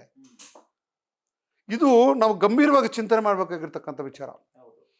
ಈ ದೇಶದಲ್ಲಿ ಅನೇಕ ಕೇಸ್ಗಳು, ಇವತ್ತಿನ ದಿವಸ ಅನೇಕ ಕೇಸ್ಗಳು ಈ ದೇಶದಲ್ಲಿ ಸೆನ್ಸೇಷನಲ್ ಕೇಸ್ಗಳನ್ನು ಬಿಟ್ಟೋಗಿರ್ತಕ್ಕಂಥದ್ದು ಏನು ಪೊಲೀಸವರ ವಿಫಲತೆಯಿಂದ ಅಥವಾ ಪೊಲೀಸರು ಎಕ್ಸಾಗರೇಷನಿಂದ ಅಥವಾ ಪೊಲೀಸರು ಅತಿರೇಕದ ವರ್ತನೆಗಳಿಂದ ಅಥವಾ ಪೊಲೀಸರು ಅತಿರೇಕ ಇಂಟ್ರೆಸ್ಟ್ ತೋರಿಸಿರೋದ್ರಿಂದ ನಾರ್ಮಲ್ ಇನ್ವೆಸ್ಟಿಗೇಷನ್ ಬಿಟ್ಟು ವ್ಯಾವಹಾರಿಕವಾಗಿ ಏನು ಕಾನೂನಾತ್ಮಕವಾಗಿರ್ತಕ್ಕಂಥ ತನಿಖೆ ಬಿಟ್ಟು ವ್ಯಾಪ್ತಿ ಮೀರಿ ತನಿಖೆ ಮಾಡುವಂಥ ಪ್ರಯತ್ನಗಳು ಮಾಡಿದರೆ ಖಂಡಿತವಾಗ್ಲೂ ಸಹ ಕೋರ್ಟಲ್ಲಿ ಟೆಸ್ಟಿಫೈ ಮಾಡುವಂಥ ಸಂದರ್ಭದಲ್ಲಿ ಸಹಜವಾಗಿ ಅದನ್ನು ಸಿಕ್ಕಾಕುವಂಥ ಸಂದರ್ಭಗಳು ಇರ್ತವೆ. ಅದೇ ಹೇಳ್ತಾರಲ್ಲ ಸರ್, ಈಗ ಚಾರ್ಜ್ ಶೀಟ್ ಏನಾದರೂ ತುಂಬಾ ದೊಡ್ಡದಾಗಿದ್ರೆ ಕೇಸ್ ವೀಕ್ ಆಗ್ತಾ ಹೋಗುತ್ತೆ ಅಂತಾರೆ, ನಿಜಾನ? ಹಂಗಂತೇನಿಲ್ಲ. ಸತ್ಯಾಂಶಗಳು ಎಷ್ಟಿದಾವೆ ಅಂತ ಚಾರ್ಜ್ ಶೀಟಲ್ಲಿ ಈ ದೋಷಾರೋಪಣೆ ಪಟ್ಟಿ ಸಲ್ಲಿಸುವಂಥ ಸಂದರ್ಭದಲ್ಲಿ ಅದರಲ್ಲಿ ಇರ್ತಕ್ಕಂಥ ಸತ್ಯಾಂಶಗಳು ಎಷ್ಟಿದ್ದಾವೆ ಅದು ನಾವು ಫೈಂಡ್ ಔಟ್ ಮಾಡುವಂಥ ಕೋರ್ಟ್ ಅವರು ಫೈಂಡ್ ಔಟ್ ಮಾಡಬೇಕಾಗ್ತದೆ. ಸತ್ಯಾಸತ್ಯತೆ ಎಷ್ಟಿರ್ತದೆ, ಅದರ ಸತ್ಯಾಂಶಗಳು ಎಷ್ಟಿರ್ತವೆ, ಅದು ನಿಜವಾಗ್ಲೂ ಸಹ ಅವರು ಯಾವುದೇ ಒತ್ತಡಗಳಿಲ್ಲದೆ ಸಾಕ್ಷಿಗಳನ್ನು ಹೇಳಿದಾರಾ ಅಥವಾ ಸಾಕ್ಷಿಗಳನ್ನು ಸೃಷ್ಟಿ ಮಾಡಿದಾರಾ ಅಥವಾ ಸಾಕ್ಷಿಗಳನ್ನು ಕರ್ಕೊಂಡು ಬಂದಿದ್ದಾರಾ ಅಥವಾ ಟೆಕ್ನಿಕಲ್ ಎವಿಡೆನ್ಸ್ಗೂ ಮತ್ತು ವೈಜ್ಞಾನಿಕ ಎವಿಡೆನ್ಸ್ಗೂ ಮತ್ತು ಇವರು ಹೇಳಿರ್ತಕ್ಕಂಥ ಹೇಳಿಕೆಗಳು ವ್ಯತ್ಯಾಸಗಳಿದ್ದಾವೆ, ಮ್ಯಾನಿಪುಲೇಟ್ ಏನಾದರೂ ಮಾಡಿದ್ದಾರೆ ಅದರಲ್ಲಿ, ಅಥವಾ ಇವರು ರೆಕಾರ್ಡ್ ಮಾಡಿರ್ತಕ್ಕಂಥ ಇವನು ಎಫ್ ಐ ಆರ್ಗೂ ಕೋರ್ಟ್ ಪೊಲೀಸವ್ರ ಮುಂದೆ ಕೊಟ್ಟಿರ್ತಕ್ಕಂಥ 161 ಸ್ಟೇಟ್ಮೆಂಟ್ಗೂ ಮತ್ತು ಕೋರ್ಟ್ ಮುಂದೆ ಕೊಟ್ಟಿರ್ತಕ್ಕಂಥ 164 ಸ್ಟೇಟ್ಮೆಂಟ್ಗೂ ಮತ್ತು ಇವರು ಕೋರ್ಟ್ ಮುಂದೆ ಮತ್ತೆ ಹೋಗಿ ಎವಿಡೆನ್ಸ್ ಕೊಡುವಂಥ ಸಾಕ್ಷಿಗಳು ಪ್ರಮಾಣ ಪತ್ರದ ಮುಖಾಂತರ ಕೊಡುವಂಥ ಎವಿಡೆನ್ಸ್ಗೂ ಈ 4 ಎವಿಡೆನ್ಸ್ಗೂ ಒಟ್ಟಿಗಿದ್ದರೆ ಮಾತ್ರ ಆ benefit of doubt can not be drawn on behalf the accused. ಒಂದು ವೇಳೆ ಈ ಎಲ್ಲನೂ ಸಹ ವ್ಯತ್ಯಾಸಗಳು ಕಂಡು ಬಂದರೆ ಆ benefit of doubt always go in favour of the accused. Supreme court ಪದೇ ಹೇಳ್ತಾ ಇದೆ, 100 ಜನ ಅಪರಾಧಿಗಳು ತಪ್ಪಿಸ್ಕೊಂಡ್ರೂ ಪ್ರಾಬ್ಲಮ್ ಇಲ್ಲ, ಒಬ್ಬ ನಿರಪರಾಧಿ ಶಿಕ್ಷೆ ಆಗಬಾರ್ದು ಅಂತಕ್ಕಂಥ ತತ್ವದ ಮೇಲೆ ಇವತ್ತಿನ ದಿವಸ ಕಾನೂನುಗಳು ಇರ್ತಕ್ಕಂಥದ್ದು. ಸೊ ನಾವು ಈ ವಿಚಾರದಲ್ಲಿ ಯಾರು ನಿಜವಾದ ತಪ್ಪಿತಸ್ಥರು ಅಂತ ಅಲ್ಲಿ ಎಂಥ ಸ್ವಾಮಿ ರೇಣುಕಾ ಸ್ವಾಮಿ ಸತ್ತಿರ್ತಕ್ಕಂಥದ್ದು ಅದು ಯಾರೂ ಡಿಸ್ಪ್ಯೂಟ್ ಮಾಡೋಕ್ಕಾಗಲ್ಲ. ರೇಣುಕಾ ಸ್ವಾಮಿ ಬ್ರೂಟಲಾಗಿ ಮಾರಣಾಂತಿಕವಾಗಿ ಹಲ್ಲೆ ಮಾಡಿ ಗಂಭೀರ ಗಾಯಗಳು ಪಡ್ಕೊಂಡು ಭಯಂಕರವಾಗಿ ಅವರನ್ನು ಹತ್ಯೆ ಮಾಡಿರ್ತಕ್ಕಂಥದ್ದನ್ನು ಸಹ ಯಾರೂ ಸಹ ಅದನ್ನು ತಿರಸ್ಕರಿಸೋಕ್ಕಾಗೋದಿಲ್ಲ. ಆದರೆ ಈ ಒಂದು ಗಂಭೀರತೆ ಈ ಒಂದು ಬ್ರೂಟಲ್ ಮರ್ಡರ್ನ ಯಾರು ಮಾಡಿದ್ದಾರೆ ಅನ್ನೋದನ್ನು ಸಹ ಭಾಳ ಪ್ರಮುಖವಾಗಿರ್ತಕ್ಕಂಥ ವಿಚಾರ. ಆಮೇಲೆ ನಿಮಗೆ section 302 and 160 sorry 201 and 34 read with 34 common ಇಂಟೆನ್ಷನಿಂದ ಸತ್ತಿದ್ರೆ ಅದು ಬಹಳ ಗಂಭೀರತೆಯನ್ನು ಪಡ್ಕೊಳ್ತದೆ. ಇದು ಶಿಕ್ಷೆ ಕೊಡುವಂಥ ಸಾಧ್ಯತೆಗಳು ಜಾಸ್ತಿ ಇರ್ತವೆ. ಆದರೆ ನಾನು ವಿಶೇಷವಾಗಿ ಇವತ್ತಿನ ದಿವಸ ಈ ಒಂದು ತನಿಖೆ ಹಂತದ ವಿಚಾರದ ಬಗ್ಗೆ, ತನಿಖೆ ವಿಚಾರದ ಬಗ್ಗೆ ನಾನು ಹೇಳಬೇಕಾಗ್ತದೆ. ಕೆಲವು ಸಾಕ್ಷಿಗಳು ಈ ಒಂದು ಘಟನೆ ಮಾಡುವ ಮುಂಚಿತವಾಗಿ ಒಂದು ಬಾರಲ್ಲಿ ಕುಡಿದಿದ್ರು ಅಂತಕ್ಕಂಥ ಅಂಶಗಳು ಚಾರ್ಜ್ ಶೀಟಲ್ಲಿ ಬಂದಿದೆ ಅಂತಕ್ಕಂಥದ್ದನ್ನು ಕೇಳ್ಪಟ್ಟಿದ್ದೀನಿ. ಈ ಒಂದು ಘಟನೆ ನಡೆಯುವುದಕ್ಕಿಂತ ಮುಂಚೆ ರೇಣುಕಾ ಸ್ವಾಮಿ ಅವರನ್ನ ಚಿತ್ರದುರ್ಗದಿಂದ ಬೆಂಗಳೂರಿಗೆ ಕರ್ಕೊಂಡಂಥ ಸಂದರ್ಭದಲ್ಲಿ ಬೆಂಗಳೂರಿಗೆ ಬಂದಾದ್ಮೇಲೆ ಕರ್ಕೊಂಡ್ಬಂದಿದ್ದೀವಿ ಅಂತಕ್ಕಂಥ ವಿಚಾರವನ್ನು ದರ್ಶನ್ಗೆ ತಿಳಿಸಿದ್ವಿ. ದರ್ಶನ್ ಅವರು ಮತ್ತು ಅವರ ಸ್ನೇಹಿತರು ಆ ಸಂದರ್ಭದಲ್ಲಿ ಕುಡಿತಾ ಇದ್ರು. ಅಲ್ಲಿಂದ ನೇರವಾಗಿ ತನ್ನ ಹೆಂಡತಿಯನ್ನು ತನ್ನ ಪವಿತ್ರ ಗೌಡ್ರನ್ನ ಮನೆಗೆ ಹೋಗಿ ಪವಿತ್ರ ಗೌಡ್ರನ್ನ ಸ್ಪಾಟಕ್ಕೆ ಕರ್ಕೊಂಡೋಗಿ ಅಲ್ಲಿ ಹಲ್ಲೆಯನ್ನು ಮಾಡಿದ್ದಾರೆ ಅಂತಕ್ಕಂಥ ಒಂದು ವಿಚಾರವನ್ನು ಮಾಧ್ಯಮಗಳ ಮುಖಾಂತರ ಮತ್ತು ಚಾರ್ಜ್ ಶೀಟಲ್ಲಿ ಇದೆ ಅಂತಕ್ಕಂಥ ವಿಚಾರವನ್ನು ನನ್ನ ಗಮನಕ್ಕೆ ಬಂದಿದೆ. ಒಂದು ವೇಳೆ ಇದು ನಿಜ ಆಗಿದ್ರೆ, ನಾನು ಈ ಹಿಂದೆ ಹೇಳಿದ್ದೆ ನಿಮಗೆ, ಸೆಕ್ಷನ್ 84 and 85 ಇಂಟಾಕ್ಸಿಕೇಷನ್ ಇರ್ತಕ್ಕಂಥ ವ್ಯಕ್ತಿ ಮತ್ತು ಮಾನಸಿಕವಾಗಿ ಸ್ಥಿಮಿತತೆ ಇಲ್ಲದೆ ಇರ್ತಕ್ಕಂಥ ಒಬ್ಬ ವ್ಯಕ್ತಿ ಲುನಾಟಿಕ್, ಈ ಇಬ್ಬರು ವ್ಯಕ್ತಿಗಳು ಸಹ ಯಾವುದೇ ಅಫೆನ್ಸ್ ಆಗುವಂಥ ಕೃತ್ಯಗಳು ಅಥವಾ ಚಟುವಟಿಕೆಗಳ ಕಾರ್ಯಗಳ ಕೆಲಸವನ್ನು ಮಾಡಿದರೆ so that cannot be considered as an offence ಅಂತಕ್ಕಂಥ ಒಂದು ಕಾನೂನನ್ನು ಇಂಡಿಯನ್ ಪಿನಲ್ ಕೋಡಲ್ಲಿ ಇದೆ. ಓಕೆ, ಹಾಗಾದ್ರೆ ಇವರು ಡ್ರಿಂಕ್ಸ್ ಮಾಡಿದ್ರು, ಡ್ರಿಂಕ್ಸ್ ಮಾಡಿದ್ರು, ನಶೆಯಲ್ಲಿರ್ತಕ್ಕಂಥ ಸಂದರ್ಭದಲ್ಲೇ ಕರ್ಕೊಂಡೋದ್ರು, ನಶೆಯಲ್ಲಿ ಹೊಡೆದಿದೆ ಅಂತಕ್ಕಂಥ ವಿಚಾರಗಳನ್ನು ಆ ಚಾರ್ಜ್ ಶೀಟಲ್ಲಿ ನಿಜವಾಗ್ಲೂ ಬಂದಿದ್ರೆ, ಈ ಡಿಫೆನ್ಸ್ ಇದೆಯಲ್ಲ, ಈ ಡಿಫೆನ್ಸ್ ರೇರೆಸ್ಟ್ ಆಫ್ ರೇರ್ ಸರ್ಕಮ್ಸ್ಟೆನ್ಸಲ್ಲಿ ತಗೊಳ್ಳುವಂಥ ಭಾಳ ಗಂಭೀರವಾಗಿರ್ತಕ್ಕಂಥ ಡಿಫೆನ್ಸು, ಭಾಳ ಕಷ್ಟದ ಕೆಲಸ ಈ ಡಿಫೆನ್ಸ್ ಅಂತ ತಗೊಳ್ಳೋದು. That is required to be proved. ಒಂದು ವೇಳೆ ಪ್ರಾಸಿಕ್ಯೂಷನಲ್ಲೇ ಇವ್ರು ಕುಡಿದಿದ್ರು, ನಶೆಯಲ್ಲಿ ಕರ್ಕೊಂಡೋಗಿ ಹೊಡೆದಿದ್ದಾರೆ ಅಂತಕ್ಕಂಥ ವಿಚಾರಗಳೇನೇನು ಬಂದಿದ್ರೆ, so that will be the best defence for Darshan to bring him out. So ಅದು ಬಹಳ ಗಂಭೀರವಾಗಿ ನಾವು ಯೋಚನೆ ಮಾಡಬೇಕಾಗಿರ್ತಕ್ಕಂಥ ಈ ವಿಚಾರದನ್ನ ಯಾರು ಹೇಳಿದ್ದಾರೆ ಬಿಟ್ಟಿದ್ದಾರೆ ಗೊತ್ತಿಲ್ಲ. ಒಂದು ಕಾನೂನಿನ ವ್ಯಾಪ್ತಿಯಲ್ಲಿ FIR ಆಗಿ ತನಿಖೆ ಮಾಡಿರ್ತಕ್ಕಂಥದ್ದು ಒಂದು. ಎರಡು, ನಶೆಯಲ್ಲಿರ್ತಕ್ಕಂಥ ವ್ಯಕ್ತಿ, ಯಾಕಂದರೆ ನಶೆಯಲ್ಲಿರ್ತಕ್ಕಂಥ ವ್ಯಕ್ತಿ ತಾನು ಏನು ಕೆಲಸ ಮಾಡ್ತಾ ಇದ್ದೇನೆ ಅದರ ಪರಿಣಾಮ ಏನು ಗೊತ್ತಿಲ್ಲದೆ, ಉದ್ದೇಶ ಗೊತ್ತಿಲ್ಲದೆ, ಪರಿಣಾಮ ಗೊತ್ತಿಲ್ಲದೆ ಮಾಡುವಂಥ ಕ್ರಿಯೆ ಇದೆಯಲ್ಲ, so that has been exempted from the. But ಹೌದು ಇರಬಹುದು. ಆದ್ರೆ ಈ ಪ್ರಕರಣವನ್ನ ನಾವು ನೋಡ್ತಾ ಇದ್ರೆ ಸರ್, ಇದು ಪಕ್ಕಾ ಪ್ರೀ ಪ್ಲಾನ್ ಅನ್ನೋದು ಒಂದು ಮೇಲ್ನೋಟಕ್ಕೆ ಕಾಣಿಸ್ತಾ ಇರೋದು. ಬಿಕಾಸ್ ಚಿತ್ರದುರ್ಗದಿಂದ ಆತನನ್ನ ಕರೆಸ್ಕೊಳ್ಳೋ ರೀತಿ ಆಗಿರ್ಬೋದು, ಆತನಿಗೆ ಟೆಕ್ಸ್ಟ್ ಮಾಡೋದಾಗಿರ್ಬೋದು, ಅದಾದ ನಂತರ ಇವರು ಪವಿತ್ರ ಗೌಡ ಅವ್ರನ್ನ ಹೋಗಿ ಕರ್ಕೊಂಡು ಬರೋದಾಗಿರ್ಬೋದು, ಮೆಸೇಜಸ್ನ ನೋಡ್ಕೊಂಡು ಆತನನ್ನ ಹೊಡೆದಿರೋದು, ಇದೆಲ್ಲವೂ ಪ್ರೀ ಪ್ಲಾನ್ ಅಂತ. ಅದಕ್ಕೆ ನಾನು ಹೇಳುವಂಥದ್ದು, ನೀವು ಉದ್ದೇಶಪೂರ್ವಕವಾಗಿ ಈ ಕೊಲೆ ನಡೆದಿದೆಯಾ ಅಥವಾ ಸಂದರ್ಭಿಕ ಅನುಸಾರವಾಗಿ ಕೊಲೆ ನಡೆದಿದೆಯಾ ಅಥವಾ ಇಂಟಾಕ್ಸಿಕೇಷನಲ್ಲಿ ಇವರ ನಶೆಯಲ್ಲಿದ್ದಂಥ ಸಂದರ್ಭದಲ್ಲಿ ಈ ಕೊಲೆ ನಡೆದಿದೆಯಾ ಅಂತಕ್ಕಂಥ ವಿಚಾರಗಳು ಬಹಳ ಪ್ರಮುಖವಾಗಿ ಈ ವಿಚಾರದಲ್ಲಿ ಈ ಕೇಸಲ್ಲಿ ಭಾಗಿಯಾಗ್ತವೆ. ಈ ಕೇಸಲ್ಲಿ ನಾವು ಕನ್ಸಿಡರ್ ಮಾಡಬೇಕಾಗ್ತದೆ. ನೋಡಿ, ಒಬ್ಬ ಚಲನಚಿತ್ರ ನಟ, ಒಬ್ಬರಿಗೆ ಮಾರ್ಗದರ್ಶಿ ಆಗಬೇಕಾಗಿರ್ತಕ್ಕಂಥ ಒಬ್ಬ ನಟ, ಆ ನಟ ಈ ಕೇಸಲ್ಲಿ ನೀವು ಉದ್ದೇಶಪೂರ್ವಕವಾಗಿ ಅಂದರೆ, ನನಗೆ ಈ ಮೇಲ್ನೋಟಕ್ಕೆ ನೀವು ಏನೇ ಚಾರ್ಜ್ ಶೀಟ್ ಫೈಲ್ ಮಾಡಿದ್ರು ಸಹ, ದೋಷಾರೋಪಣೆ ಪಟ್ಟಿ ಸಲ್ಲಿಸಿದ್ರು, ಆ ವ್ಯಕ್ತಿನ ಪ್ರಿಲಿಮಿನರಿ ಸ್ಟೇಜಲ್ಲಿ ಅಥವಾ ಇಂಟೆನ್ಷನಲ್ಲಿ ಪ್ರಿಲಿಮಿನರಿ ಸ್ಟೇಜಲ್ಲಿ ಆ ವ್ಯಕ್ತಿನ ಕೊಲೆ ಮಾಡಿದ್ರೆ ಇವ್ರಿಗಾಗುವಂಥ ಲಾಭ ಏನತಕ್ಕಂಥದ್ದು ಭಾಳ ಗಂಭೀರವಾಗಿ ನಾವು ಪರಿಗಣಿಸಬೇಕಾಗ್ತದೆ. What is the benefit if a person committed a murder? See, benefit is required. ಈಗ ಅದರಿಂದ ದುಡ್ಡಾಗಲಿ, ಆಸ್ತಿ ಆಗಲಿ ಅಥವಾ ಮರ್ಯಾದೆ ಆಗಲಿ, ಒಂದು ಬೆನಿಫಿಟ್ ಅನ್ನೋದು ಬೇಕಿರುತ್ತೆ. ಈ ಉದ್ದೇಶ ಈ ಚಾರ್ಜ್ ಶೀಟಲ್ಲಿ ನಾವು ಗಮನಿಸಿದಾಗ ಈತಕಿನ ಉದ್ದೇಶ ಕೊಲೆ ಮಾಡುವಂಥದ್ದಿರಲಿಲ್ಲ, ಬಟ್ ಅವನು ದಂಡಿಸುವಂಥದ್ದಿತ್ತು. ಬಟ್ ಇಂಟಾಕ್ಸಿಕೇಷನಲ್ಲಿ ಈ ಸಂಪೂರ್ಣವಾಗಿ ಈ ಎಲ್ಲ ಅನಾಹುತಗಳು ನಡೆದೋಯ್ತು ಅಂತಕ್ಕಂಥದ್ದು ಬಹಳ ಸ್ಪಷ್ಟವಾಗಿ ಗೊತ್ತಾಗ್ತದೆ. ಓಕೆ, ಉದ್ದೇಶಪೂರ್ವಕವಲ್ಲದ ಕೊಲೆ ಅಂತ ಅಂದ್ರೆ ಆ ರೀತಿಯಾದಂತ ಸಾಬೀತಾಗ್ಬಿಟ್ರೆ ಕೊಲೆ ಏನಾಗ್ಬೋದು ಸರ್? ಯಾವುದಾದ್ರೂ ಕೊಲೆನೆ, ಹೌದು. ಮತ್ತು ಉದ್ದೇಶ ಪೂರ್ವಕವಲ್ಲದ ಕೊಲೆ ಮತ್ತು ಉದ್ದೇಶ ಪೂರಿತ ಕೊಲೆ, ಎರಡು. ಉದ್ದೇಶ ಪೂರಿತ ಕೊಲೆ ಒಂದು ಮೋಟಿವ್ ಇರ್ತದೆ, ಬೆನಿಫಿಟ್ ಇರ್ತದೆ. ಉದ್ದೇಶ ಪೂರ್ವಕವಲ್ಲದ ಕಡೆಗೆ ಅದರಲ್ಲಿ ಮೋಟಿವ್ ಇರಲ್ಲ, ಬೆನಿಫಿಟು ಇರಲ್ಲ. ಅಂದರೆ ಏನಾಗಿರ್ಬೋದು, ಸಡನ್ ಪ್ರೊವೊಕೇಶನ್ ಅಂತ ಕೇಳ್ಬೋದು ನೀವು. ನೋ, ಸಡನ್ ಪ್ರೊವೊಕೇಶನಲ್ಲೂ ಬರಲ್ಲ ಇದು. ಸಡನ್ ಪ್ರೊವೊಕೇಶನಲ್ಲಿ ಅಂದರೆ ಬಂದು ಇದು ಸಡನ್ ಪ್ರೊವೊಕೇಶನ್ ಸಡನ್ ಆಗಿ ತನ್ನ ಆತ್ಮ ತನ್ನನ್ನು ರಕ್ಷಣೆ ಮಾಡ್ಕೊಳ್ಳೋಂಥ ದೃಷ್ಟಿಯಲ್ಲಿ ಆಗುವಂಥ ಒಂದು, ಅಥವಾ ಇಮಿಡಿಯೇಟಾಗಿ ಸಡನ್ನಾಗಿ ತತ್ಕ್ಷಣಕ್ಕೆ ತನ್ನ ಮೈಂಡನ್ನು ಬದಲಾವಣೆ ಮಾಡಿಕೊಂಡು ಚುಚ್ಚೋದು ಬಡಿಯೋದು ಮಾಡುವಂಥದ್ರಲ್ಲಿ ಆಗಿರ್ತಕ್ಕಂಥ, ಅಥವಾ ಸಡನ್ನಾಗಿ ಯಾವುದೋ ವೈಟಲ್ ಪಾರ್ಟಲ್ಲಿ ಬಿದ್ದು ಏಟಾಗಿರ್ತಕ್ಕಂಥ ಸಂದರ್ಭದಲ್ಲೇ ಸತ್ಯ ಆಗಿರ್ತಕ್ಕಂಥ, ಮರ್ಡರ್ ಆಗಿರ್ತಕ್ಕಂಥ, ಸತ್ತೋಗಿದ್ದಾನೆ ಅಂತಕ್ಕಂಥದ್ದು ಸಹ ಇದು ಆಗೋದಿಲ್ಲ. ಈ ಮೂರು ಸಂದರ್ಭಗಳೂ ಸಹ ಇದು ಹತ್ಯೆ ಆಗಿರೋದಿಲ್ಲ. ಈ ಹತ್ಯೆಯಲ್ಲಿ ಏನಾದ್ರು ನೋಡಿ, ವಿಶಿಷ್ಟ ಏನಿದೆ, ಸ್ಪೆಷಲ್ ಒಂಥರ ವಿಶೇಷವಾಗಿರ್ತಕ್ಕಂಥ ಹತ್ಯೆ ಇದು. ಆ ಹುಡುಗನ ಕರ್ಕೊಂಬರುವಂಥ ಸಂದರ್ಭದಲ್ಲಿ ಇವನ್ನ ಹತ್ಯೆ ಮಾಡಬೇಕು ಅಂತಕ್ಕಂಥ ಉದ್ದೇಶ ಯಾರಿಗಿರಲ್ಲ.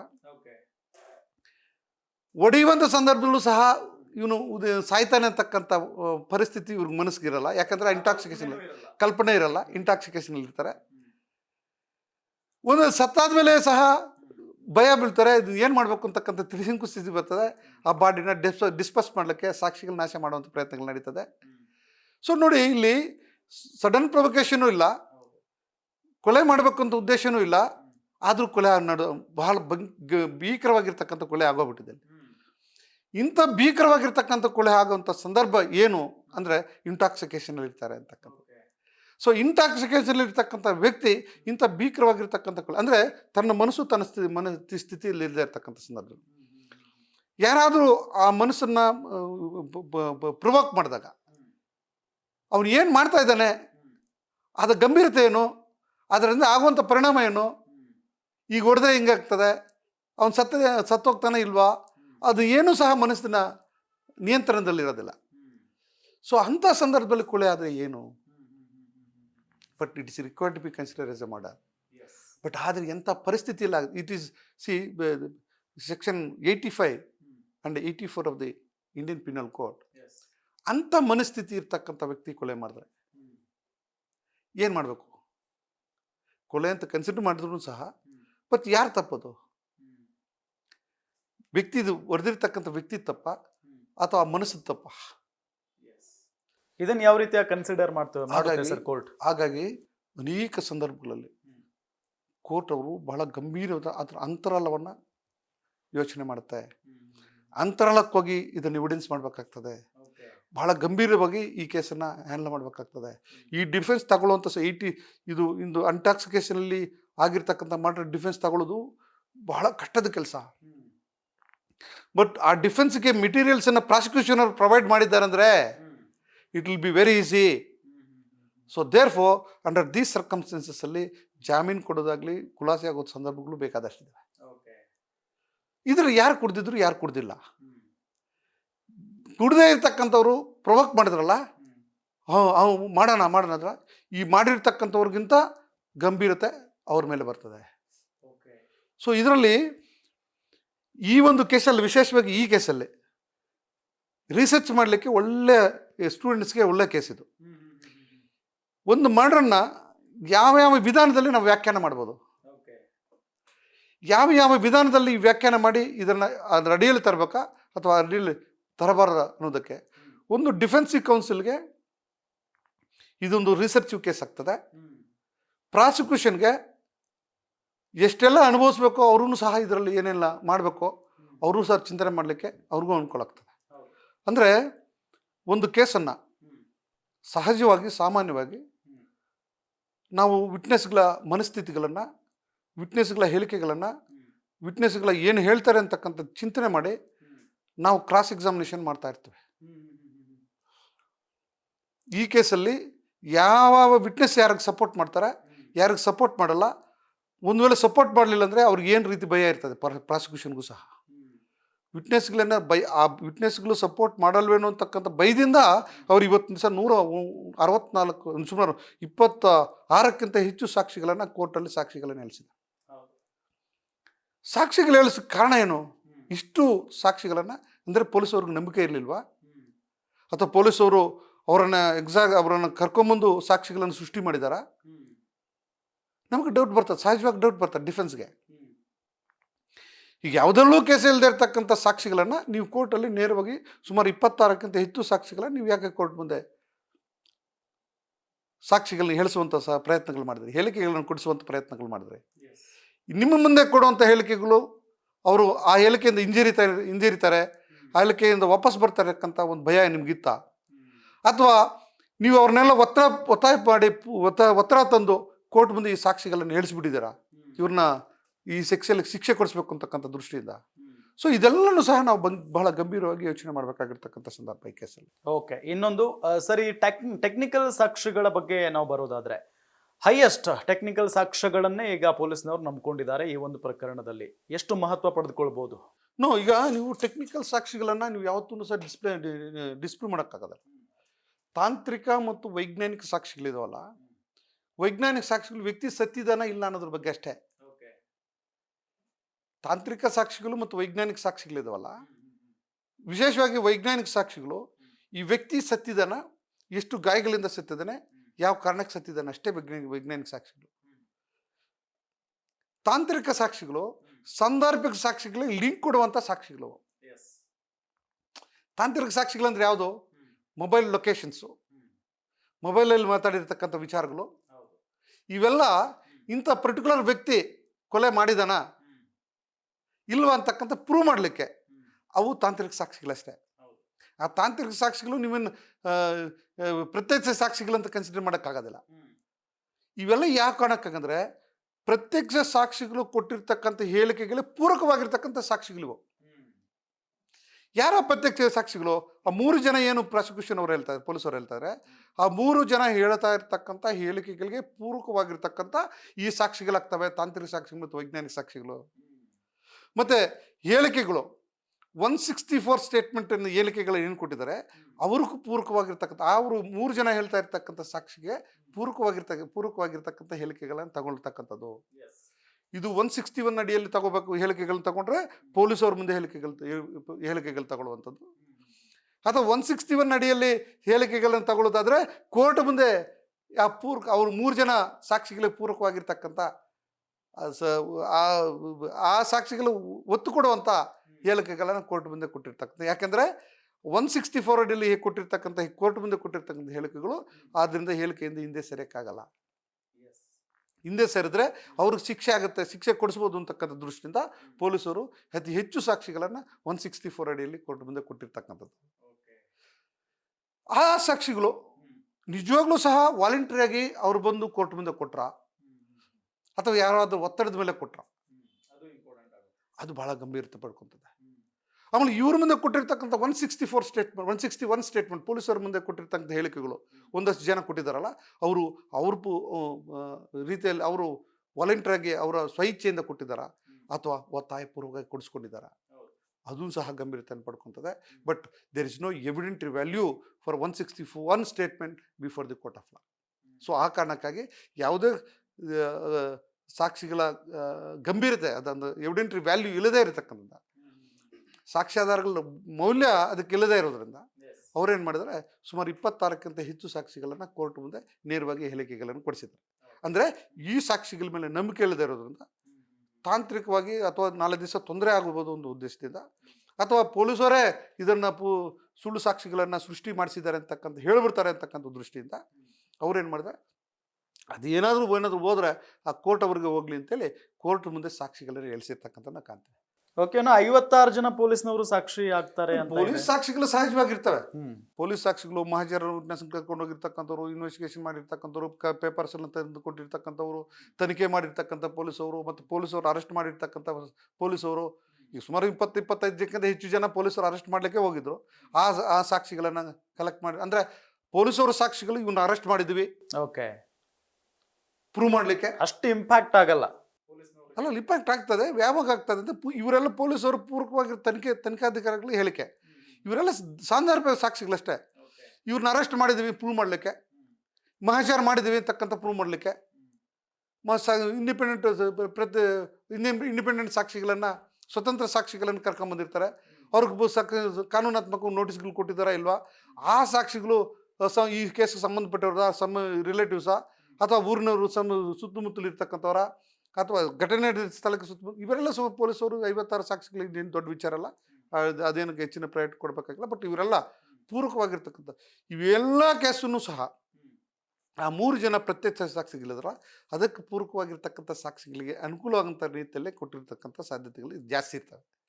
ಸೊ ಹಾಗಾಗಿ ನಾವು ಗಂಭೀರವಾಗಿ ಗಮನಿಸಬೇಕಾಗಿರ್ತಕ್ಕಂಥ ವಿಚಾರ ಈ ಒಂದು ದರ್ಶನ್ ವಿಚಾರದ ಕೇಸುಗಳಲ್ಲಿ ಆ ಹೇಳಿಕೆ ಏನು FIR ಆಧಾರದ ಮೇಲೆ ಆ 3 ಜನ ಪ್ರತ್ಯಕ್ಷ ಸಾಕ್ಷಿಗಳಿದ್ದಾರೆ, ಆ ಸಾಕ್ಷಿಗಳಿಗೆ ಪೂರಕವಾಗಿರ್ತಕ್ಕಂಥ ಅಂಶಗಳನ್ನು ಕಲೆಕ್ಟ್ ಮಾಡಲಿಕ್ಕೆ ಇಷ್ಟು ಸಾಕ್ಷಿಗಳನ್ನು ಕೊಟ್ಟಿದ್ದಾರೆ, ಇಷ್ಟು ದಾಖಲಾತಿಗಳನ್ನು ಕೊಟ್ಟಿದ್ದಾರೆ ಅಂದರೆ ತಪ್ಪಾಗಲಾರ. ಓಕೆ ಸರ್, ಈಗ ಪೊಲೀಸ್ನವರ ಕೆಲಸ ಮುಗೀತು ಅಂತ ಅರ್ಥ. ಈಗ ಚಾರ್ಜ್ ಶೀಟ್ ಸಲ್ಲಿಸಿದ್ರು, ಇನ್ನು SPP ಪ್ರಸನ್ನ ಕುಮಾರ್ ಅವರ ಕಾರ್ಯ ಕೆಲಸ ಶುರುವಾಗುತ್ತೆ. ಎಷ್ಟು ದೊಡ್ಡ ಮಟ್ಟದ ಸವಾಲಿದೆ ಸರ್ ಅವರಿಗೆ?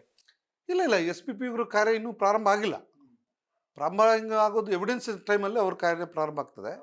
ಅಥವಾ ಈ ಮಧ್ಯೆ ಏನಾದರೂ ಇವರೇನಾದ್ರು ಜಾಮೀನು ಅರ್ಜಿಗಳನ್ನು ಸಲ್ಲಿಸಿದಾಗ ಈ ಸ್ಪೆಷಲ್ ಪಬ್ಲಿಕ್ ಪ್ರಾಸಿಕ್ಯೂಟರ್ ಅಬ್ಜೆಕ್ಷನ್ಸ್ ಆಗ್ತಕ್ಕಂಥದ್ದು, ವಾದಗಳು ಮಂಡಿಸ್ತಕ್ಕಂಥದ್ದು ಪ್ರಾರಂಭ ಆಗ್ತದೆ. ಅದು ಇವರೆಲ್ಲ ಈ ಸಾಕ್ಷಿಗಳೆಲ್ಲ ಹಾಗೆ ಚಾರ್ಜ್ ಶೀಟ್ ಫೈಲ್ ಮಾಡಿದ್ಮೇಲೆ ಚಾರ್ಜ್ ಶೀಟನ್ನು ಸಮನ್ಸ್ ಮಾಡಬೇಕಾಗ್ತದೆ. ಇವರೆಲ್ಲ ಸಮನ್ಸ್ಗಳು ಮಾಡ್ತಾರೆ, ಎಲ್ಲ ಸಾಕ್ಷಿಗಳಿಗೂ ಸಮನ್ಸ್ ಮಾಡಬೇಕು. ಆ ಚಾರ್ಜ್ ಶೀಟ್ ಆದಮೇಲೆ ಅದು cognizance, first charge sheet file ಆದಮೇಲೆ ಈ ಕಾಗ್ನಿಜೆನ್ಸ್ ತಗೋಬೇಕು ಕೋರ್ಟ್ ಅವ್ರ ಕಾಗ್ನಿಜೆನ್ಸು ಈ ಸಾಕ್ಷಿಗಳು ಕೊಟ್ಟಿರ್ತಕ್ಕಂಥ ಸಾಕ್ಷಿಗಳು ನಿಜವಾದ ಸಾಕ್ಷಿಗಳ ಅಥವಾ ನಿಜವಾದ ಆರೋಪನ, ಈ ದೋಷಾರೋಪಣೆ ಪಟ್ಟಿರ್ತಕ್ಕಂಥ ಈ ದೋಷಾರೋಪಣೆ ಮಾಡಿದಾರಲ್ಲ ಇದುವಾಗಲೂ ಕೂಲಂಕಷವಾಗಿ ಅವರು ಪೇಪರ್ಸನ್ನು ನೋಡಬೇಕಾಗ್ತದೆ. ಅಪ್ಲಿಕೇಶನ್ ಆಫ್ ಮೈಂಡ್ ಮಾಡಬೇಕಾಗ್ತದೆ ನ್ಯಾಯಮೂರ್ತಿಗಳು. ಆ ನಂತರ ಅದನ್ನು ಕಾಗ್ನಿಜೆನ್ಸ್ ತಗೋಬೇಕಾಗ್ತದೆ. ಒಂದು ವೇಳೆ ನ್ಯಾಯಮೂರ್ತಿಗಳು ಸಹ ಈ ಸುಳ್ಳು ಸಾಕ್ಷಿಗಳು ಅನ್ನೋದು ಗೊತ್ತಾದಾಗ ನ್ಯಾಯಮೂರ್ತಿಗಳು ಸಹ ಆ ಅಫೆನ್ಸ್ಗೆ ಕಾಗ್ನಿಜೆನ್ಸ್ ತಗೊಳ್ಳದೇ ಇರೋ ಸಾಧ್ಯತೆಗಳು ಇರ್ತವೆ. ಅದು ಕೋರ್ಟ್ ವಿವೇಚನೆಗೆ ಬಿಟ್ಟಿರ್ತಕ್ಕಂಥ ವಿಚಾರ. ಆ ಕೋರ್ಟ್ ಅವರು ಅಪ್ಲಿಕೇಶನ್ ಅವರ ಮೈಂಡನ್ನು ಅಪ್ಲೈ ಮಾಡಿ ಸಾಕ್ಷಿ ಆಧಾರಗಳನ್ನೆಲ್ಲ ಓದಿ ತಿಳ್ಕೊಂಡು as it is required to take cognizance for these offences ಅಂದರೆ ಅಂಥ ಸಂದರ್ಭದಲ್ಲಿ ಕಾಗ್ನಿಜೆನ್ಸ್ ತಗೊಂಡು ಸಮನ್ಸ್ ಇಶ್ಯೂ ಮಾಡ್ತಾರೆ ಸಾಕ್ಷಿಗಳಿಗೆ.